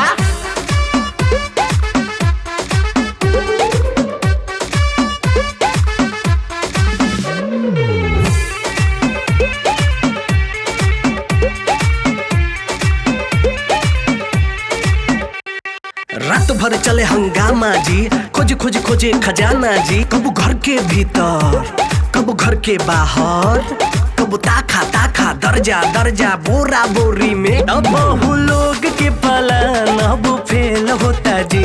दिन रात तो चलेला बस इहे खेला जी। केहू बेचता केहू बनाइस सबके खेला रेला होता। अरे खेला होता खेला होता खेला होता।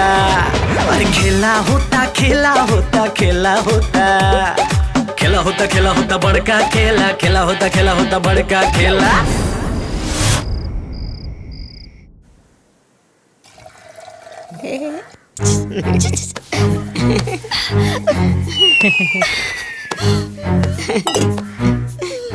ओ बहना, सुन मेरा कहना। हाँ भैया। चाहे एक होके, चाहे दो होके, चाहे होके तीन। जैसे ये लोग हमार बहन, वैसे तू हमारे को बहन। अरे यह कोनो कहे वाली बात है। आ हमनी के तो हाथ जेठानी ना बड़ बहन है सो। हाँ, ये छोटको, अरे पूरा घर के मालकिन तो तू ही हो ना। ना दीदी, रवा लोग के रहते हुए एक घर के मालकिन हम कैसे हो सकेले? देखो, इतना समझौले के बाद भी ई बकलोल एकरा के मालकिन कहतिया। पिटी का चाहती ये तो हमारा असली पता हो गया। हाँ दीदी, यो ठीक है कहलू। अब बतावा बतावा, उ माता जी के कुल खजाना कहाँ रख लू? अच्छा, उ खजाना उ ता रवा देवर जी। हाँ? अरे ये लोग कहाँ चल गए? बतावा बतावा, अब की तरह के बताइबू?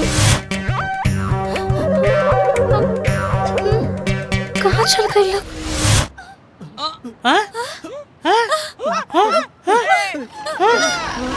अरे अजबे गजब डरामा होला, नया नया हंगामा होला। हाजी हाँ, हाजी हाँ, हाजी हाँ, हाजी हाँ। बड़ा अजूबा सास के खेला होला, बड़का बड़का झमेला। हाजी हाँ, हाजी हाँ, हाजी हाँ, हाजी हाँ। सबके मन में खोट रहेला, ए दादा रे होत रहेला।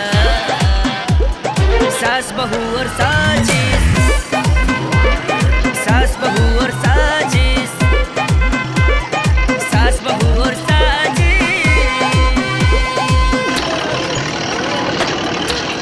रुक गए,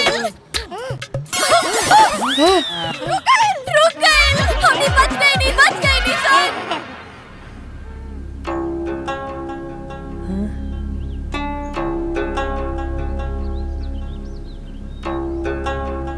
सुना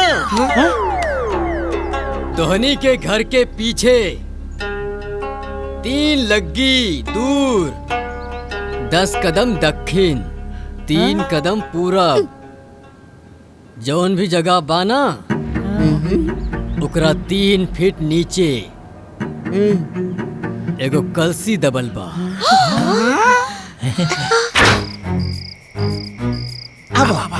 अरे चला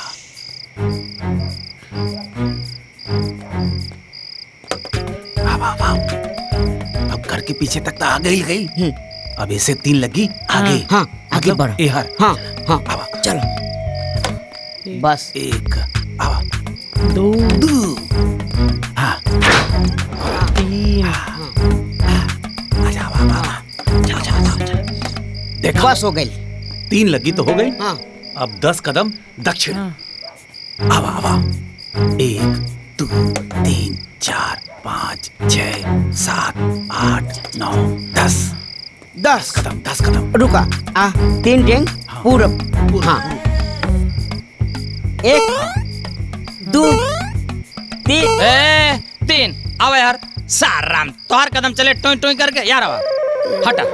अच्छा ना बोला 1 2 3 3 आवा। हाँ यही बीचे में खोदा। केहू से ना केहू बा काम, बड़ा बड़ा प्लानिंग हरदम। हाजी हाँ, हाजी हाँ, हाजी हाँ। सभे चलावेला होशियारी, ना जाने कहो मर्दवा पंडित झुझुटे ने ना कहला। हाँ इतना खोदल गई लेकिन अभी ले कुछ नहीं मिलल। हे भैया हो सका था कि पहले जमीन खलार रहा हो और फिर से माटी भरा गई। इतना जमीन और खोदे के पड़ी ना। हाँ हाँ चल खोदा शुरू करा।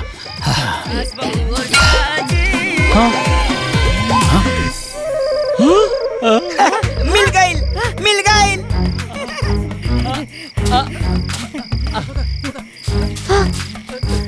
लाओ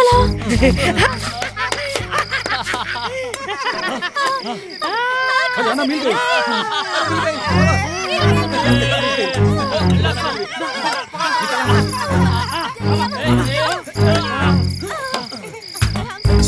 ए सर जी कलसी लावा हेने लावा। ए काहे तू कल से कल से मारे तो अरे मर्दवा बड़ा हम गलती हमार होई। ए बड़ा है मार कुदार लगे पहले मार कुदार लगी बा।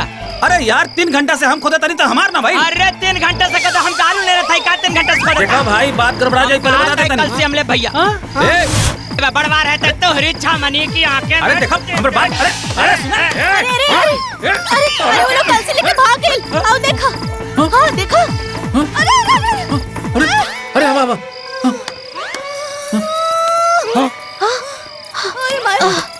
गई नहीं। चल हाय देखा। अरे जाई थी। ए भाई ये तेरी दीवारी देख। हम कमरा में देखता नहीं। चल हाय चल।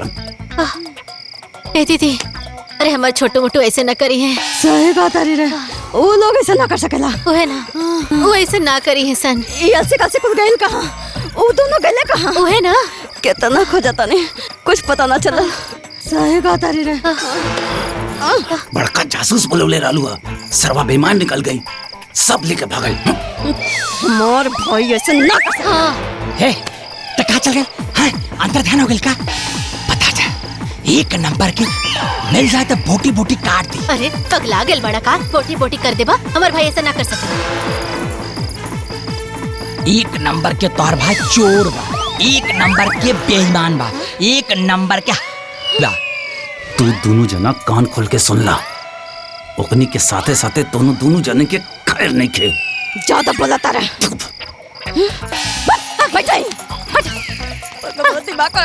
सरवा सब चल गई हाथे से। अरे हाथे माई धन चल गई। दीदी, अरे ए दीदी, अरे कहाँ बड़ हो? एजे तो बाटी ना। अरे ये कुल काबा, अरे बाप रे।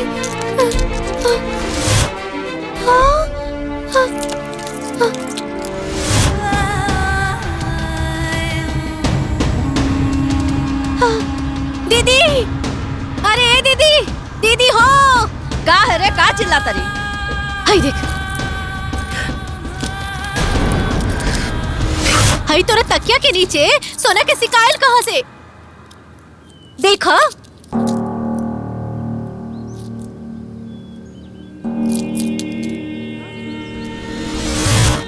अब मजा आई दोनों स्वार्थी बहन के। देखो,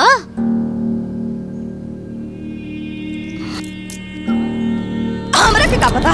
अच्छा, तोरा तकिया के नीचे सोना चांदी के सिक्का और तोरा पता नहीं खे। हमके तो लगा था दोनों भाईवन साथे मिलके तू बेईमानी करत हई। अरे तोर दिमाग खराब हो गइल बरे।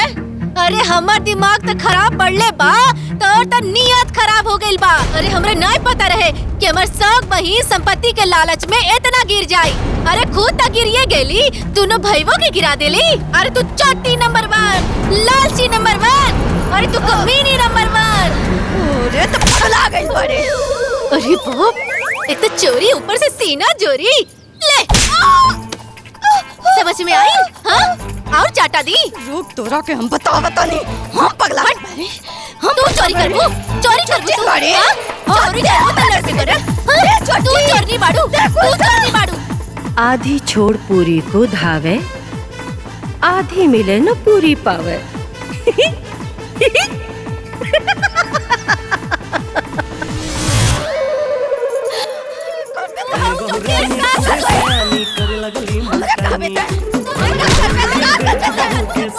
वाह रे जमाना, पैसा खातिर बहन बहन के दुश्मन हो गए।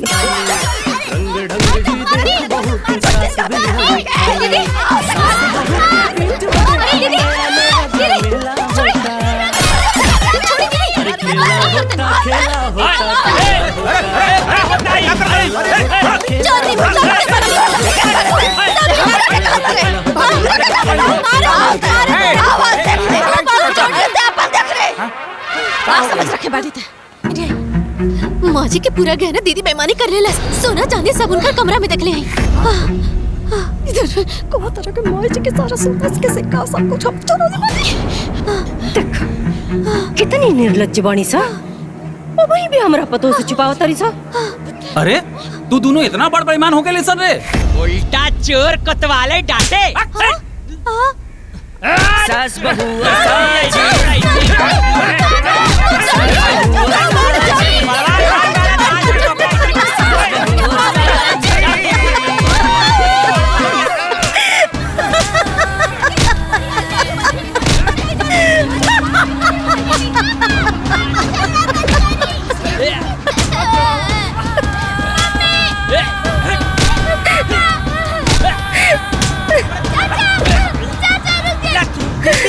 दीदी, जीजा, छोटकी बहन, जीजा, दीदी, 2 दिन हो गई।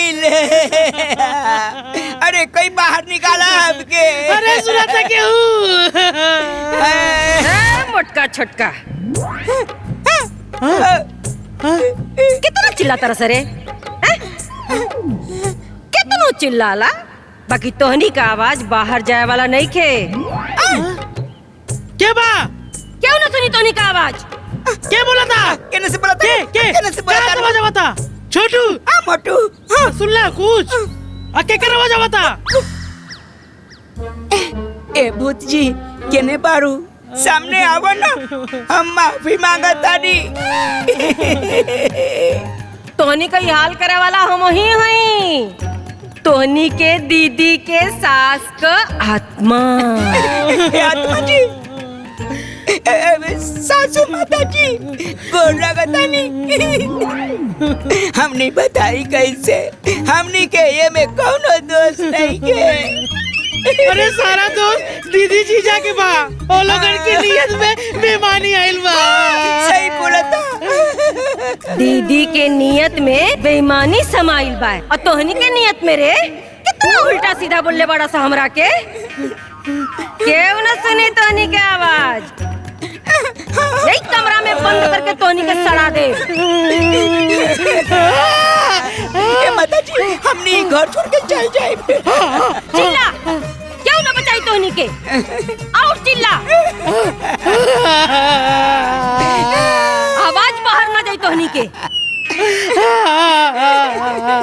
अब हमनी के मुलाकात ऊपर होगी। ए माता जी चल गई नी का?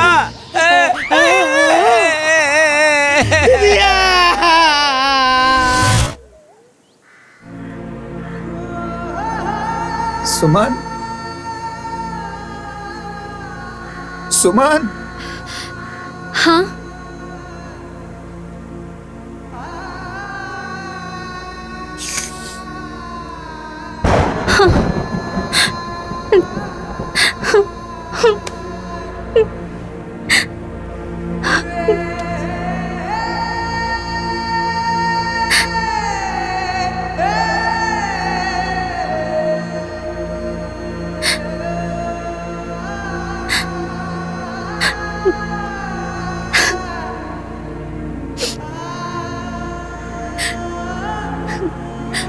अम्मा जी, अभी अभी तय घर में हम आयल रहनिया और रहुआ हमरा के छुप के चल गई नी।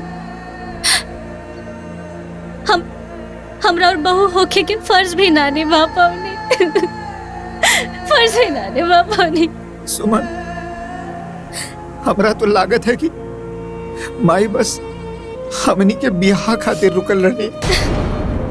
बियाह भइल। ए पगला, रोते रहबे का रे?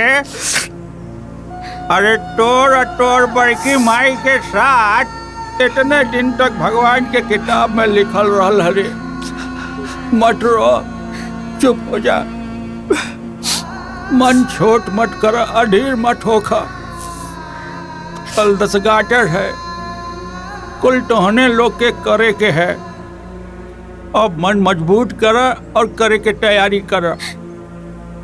हाँ ए श्री प्रकाश, हे आओ देखो।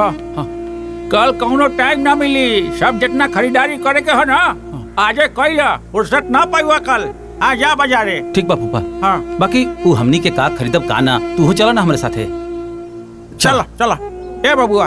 हाँ तू लोग रोहिया मत बटवा, रोहिया मत। गुरका गुरखा दुल्हन माई, इन्हें उन्हें कहाँ देखा तारा बेटा? तू लोग हमरा के नहीं की देख सकत, बाकी हम तू लोगन के देख सकत नहीं। हम तू लोगन के सामने है बेटा। सामने? हमार बात ध्यान से सुना। ये मृत्यु लोक है बेटा। यहाँ जे केहू भी आवेला ना, ओकरा के एक न एक दिन यहाँ से जाए के पड़ेला। तू लोग भी अब अपने माई के मुंह छोड़ दा बेटा। कैसे कि हमरो जाए के समय नजदीक आ गइल बा।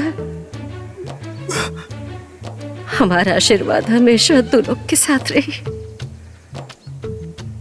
तू दोनों जाने अपन ख्याल रखिया। और एक बात ध्यान से सुना कि अगर हमरा पतोह के परेशान कैला ना, हम फिर वापस आए और फिर तोरा गाले पर थप्पड़ लगाई। बुझाई?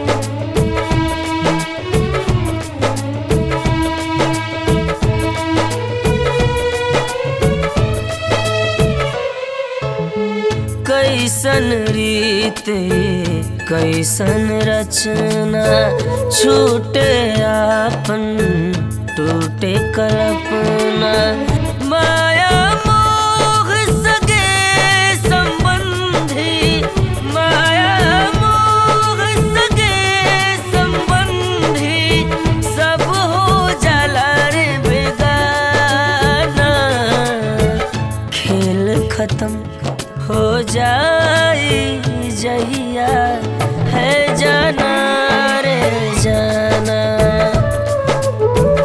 खेल खत्म हो जाए जहिया है जाना रे जाना।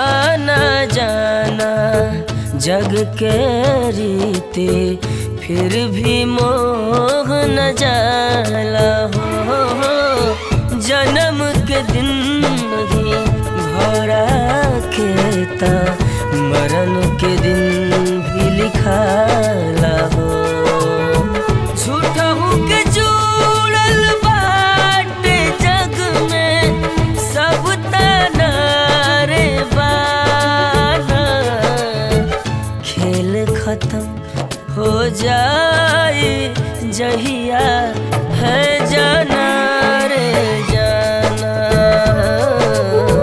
खेल खत्म हो जाए जहिया है जाना रे जाना।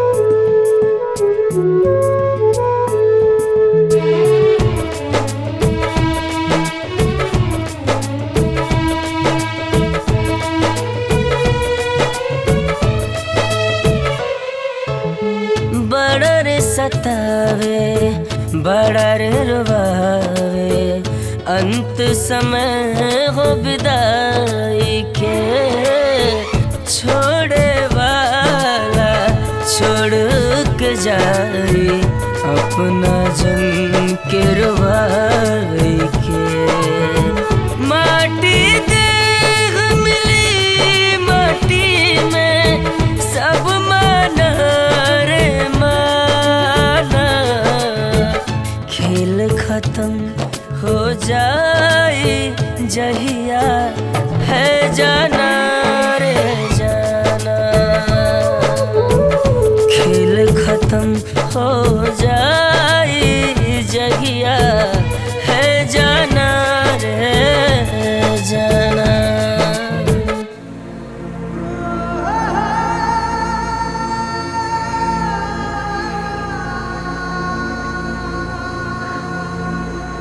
बबुआ ये अंतिम खाना है तोहरे तरफ से तोहार बड़की माई के। बबुआ बड़ा श्रद्धा से ही खाना और पानी दी है और हाथ जोड़ करके कहिया कि माई हमार जौन श्रद्धा रहल जौन औकात रहल ओहे हिसाब से हम कोई हो तो कौनो गलती हो गई होके तो ओके क्षमा करिया और आशीर्वाद मांगिया ए बेटा।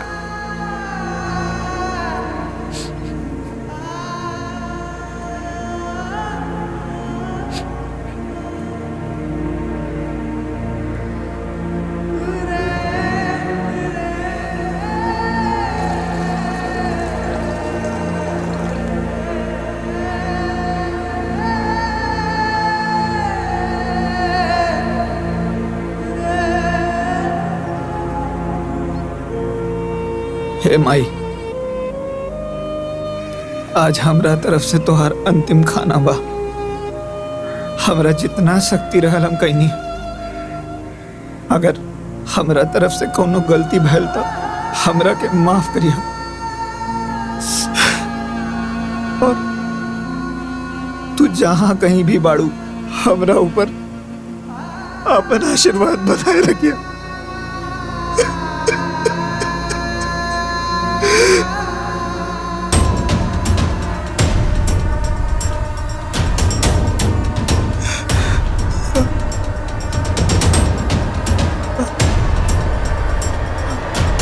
माई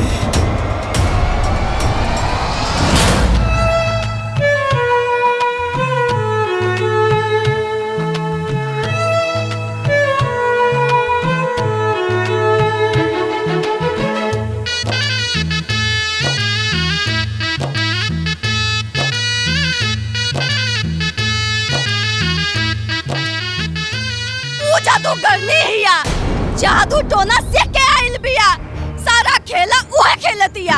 हाँ तब का घर में राखल खजाना गायब हो गई, इतना खोजला के बादो नहीं मिलल। हमरे करण अर्जुन के ई हाल हो गए। हाँ हमने के साथे जौन भइल वो भुला गए नी का? अरे ई झमेला के जड़ हुए दोनों हवे। सरवा हमनी के प्रॉपर्टी खातिर हमनी के कुत्ता बना देले बाड़ा सन। हमनी के हमनी दुनिया दिखावनी जा, आज हमनी के आंख दिखावता। अरे अब कुल बीत गइल ना, अब यही से कुछ करा चलो। करे के काबा वो दोनों के जीवन लीला समाप्त करे के बा। टुकड़ा टुकड़ा काट के एहिजा घर में दफन कर दे, केहू के भनक तक न लागी। देखो जो आराम से देख देख देख, देख क्या देख।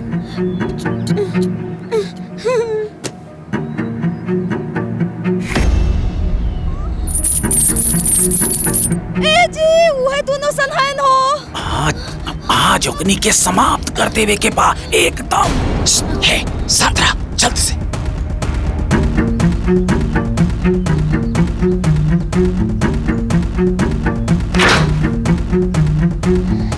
हिला रस्सी। जैसे वो छोटकी अंदर आई फटाक से रस्सी गाले में डाल के दोनों हाथ से कस के झूल जाए के बा, जब तक कि प्राण ना निकल जाए। ठीक बा।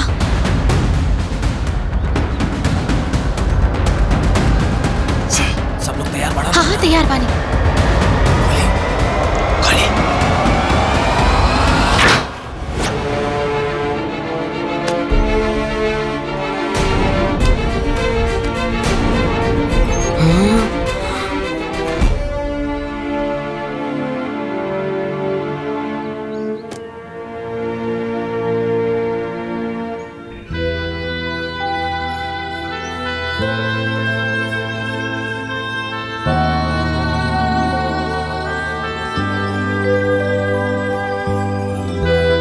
भैया और दीदी ये सब आप सब के हैं। अम्मा जी के सब गहना गुड़िया सोना चांदी के सिक्का आज भी वही तरह सुरक्षित बा। रवा सब चाही ता गिन सकत बानी। ये सब माई के जमीन के कागज बा। ई 3 महीना पहले माई रोडवेज के पास है एक जमीन खरीद ले रही तोहरा लोगन के नाम से। शायद ये बात तोहरा लोगन की जानकारी में नहीं है। ई उहे कागज बा।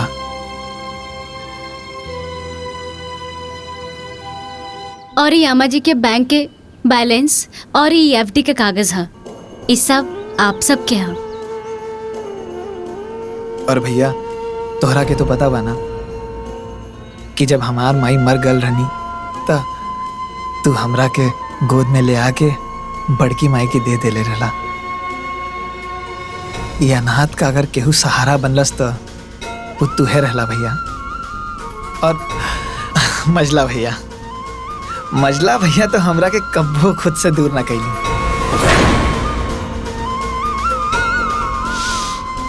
हमका आजऊ याद है भैया कि वो पुरनकी साइकिलिया पे 2 लोगन के बैठे की जगह रहल तो मजला भैया का कैलन हमके उठा के अपना कंधा पे बैठा लेलन।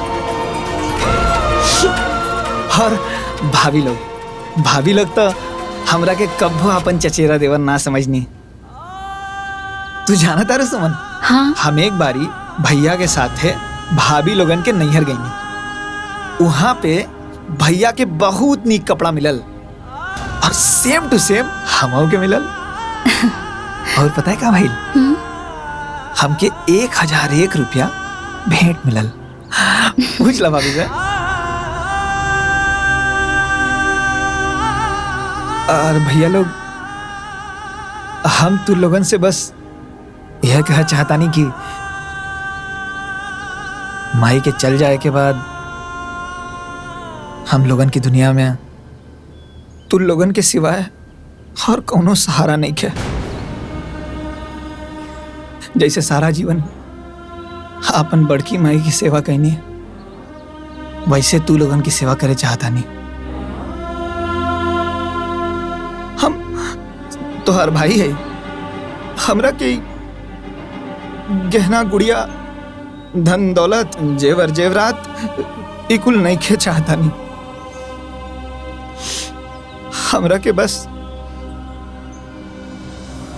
तू लोगन के साथ और आशीर्वाद चाहिए। ए बाबू, ए संतोष, अरे नारे, अरे हमनी के तोहरा लोग के कितना गलत समझत रहनी हसन रे। तोहरा लोग के ना का से का सोचत रहनी हमनी के, पर ना तू ता हमनी के आँख खोल देला हो, आँख खोल देला। हमने तो राम न बन पौनी जा, लेकिन तू लक्ष्मण बन गया। हे संतोष, माई सही कहत रहली कि हमने भले सगा बेटा बानी, तू सगा बेटा से पढ़ के बड़ा। धन दौलत गहना गुड़िया ये सब कुछ ना चाहिए हमनी के, कुछ ना चाहिए रे बाबू, हमनी के कुछ ना चाहिए। अरे माही के चल गईला के बाद ना तू ही घर के असली मालिक बाड़े। बस एक उम्मीद करता नहीं रे बाबू कि हमनी के जब जब शहर से आई ना, तब तक अपना भाई के, बड़ भाई के तरह हमनी के आदर और सम्मान दिए रे बाबू। ये सम्मान सारी जिंदगी रही भैया। हमने बड़ा हुए के बड़प्पन तो ना देखा पौने, बाकी तू सन छोट हुए के पर बहुत अच्छे से निभावले है। हमरे के माफ कर दे छोटकी, माफ कर दे रे। ना दीदी, आप लोग तो हमार गार्जियन है और गार्जियन माफी ना मांगेला, गार्जियन तो आशीर्वाद देवेला। ए छोटको, कबो कबो बढ़ानों से गलती हो जाला, अपन बड़ बहन समझ के माफ कर दिया। अरे दीदी, बड़ लोग माफी ना मांगेला, अरे बड़ गार्जियन तो आशीर्वाद देवेला। ए छोटकी बहन, छोटकी बहना करो दुहाई, हम दोनों है तेरे भाई। अब हमको यही कहना, हमारे पास है 3-3 महीना।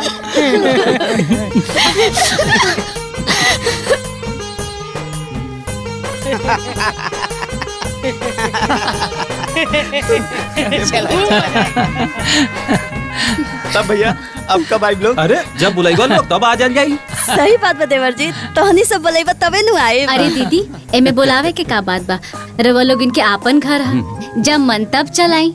हमनी के सेवा खातिर तैयार बने जा। अच्छा तो ठीक बात है, जल्दी से खुशखबरी दा, देखा हमने कैसे भागल आइन सब। तब तो हमारा अड्डा यही बनेगा, सब्जी पूरी रोज चलेगा। अच्छा चले कि अब लेट होता है। अच्छा प्रणाम भैया। अच्छा दीदी, जोड़ लागता है।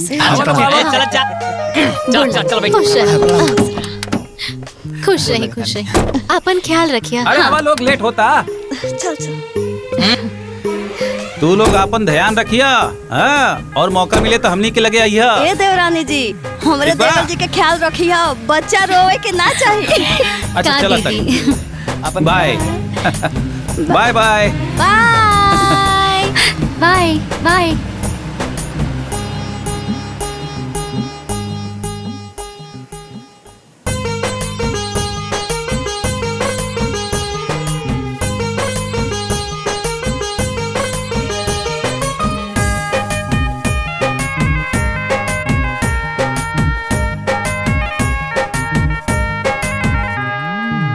जुड़ा जुड़ा पिया रे सिनुर टिकुलिया, रौरा चरण में चढ़ाई। जुड़ा जुड़ा पिया रे सिनुर टिकुलिया, रौरा चरण में चढ़ाई।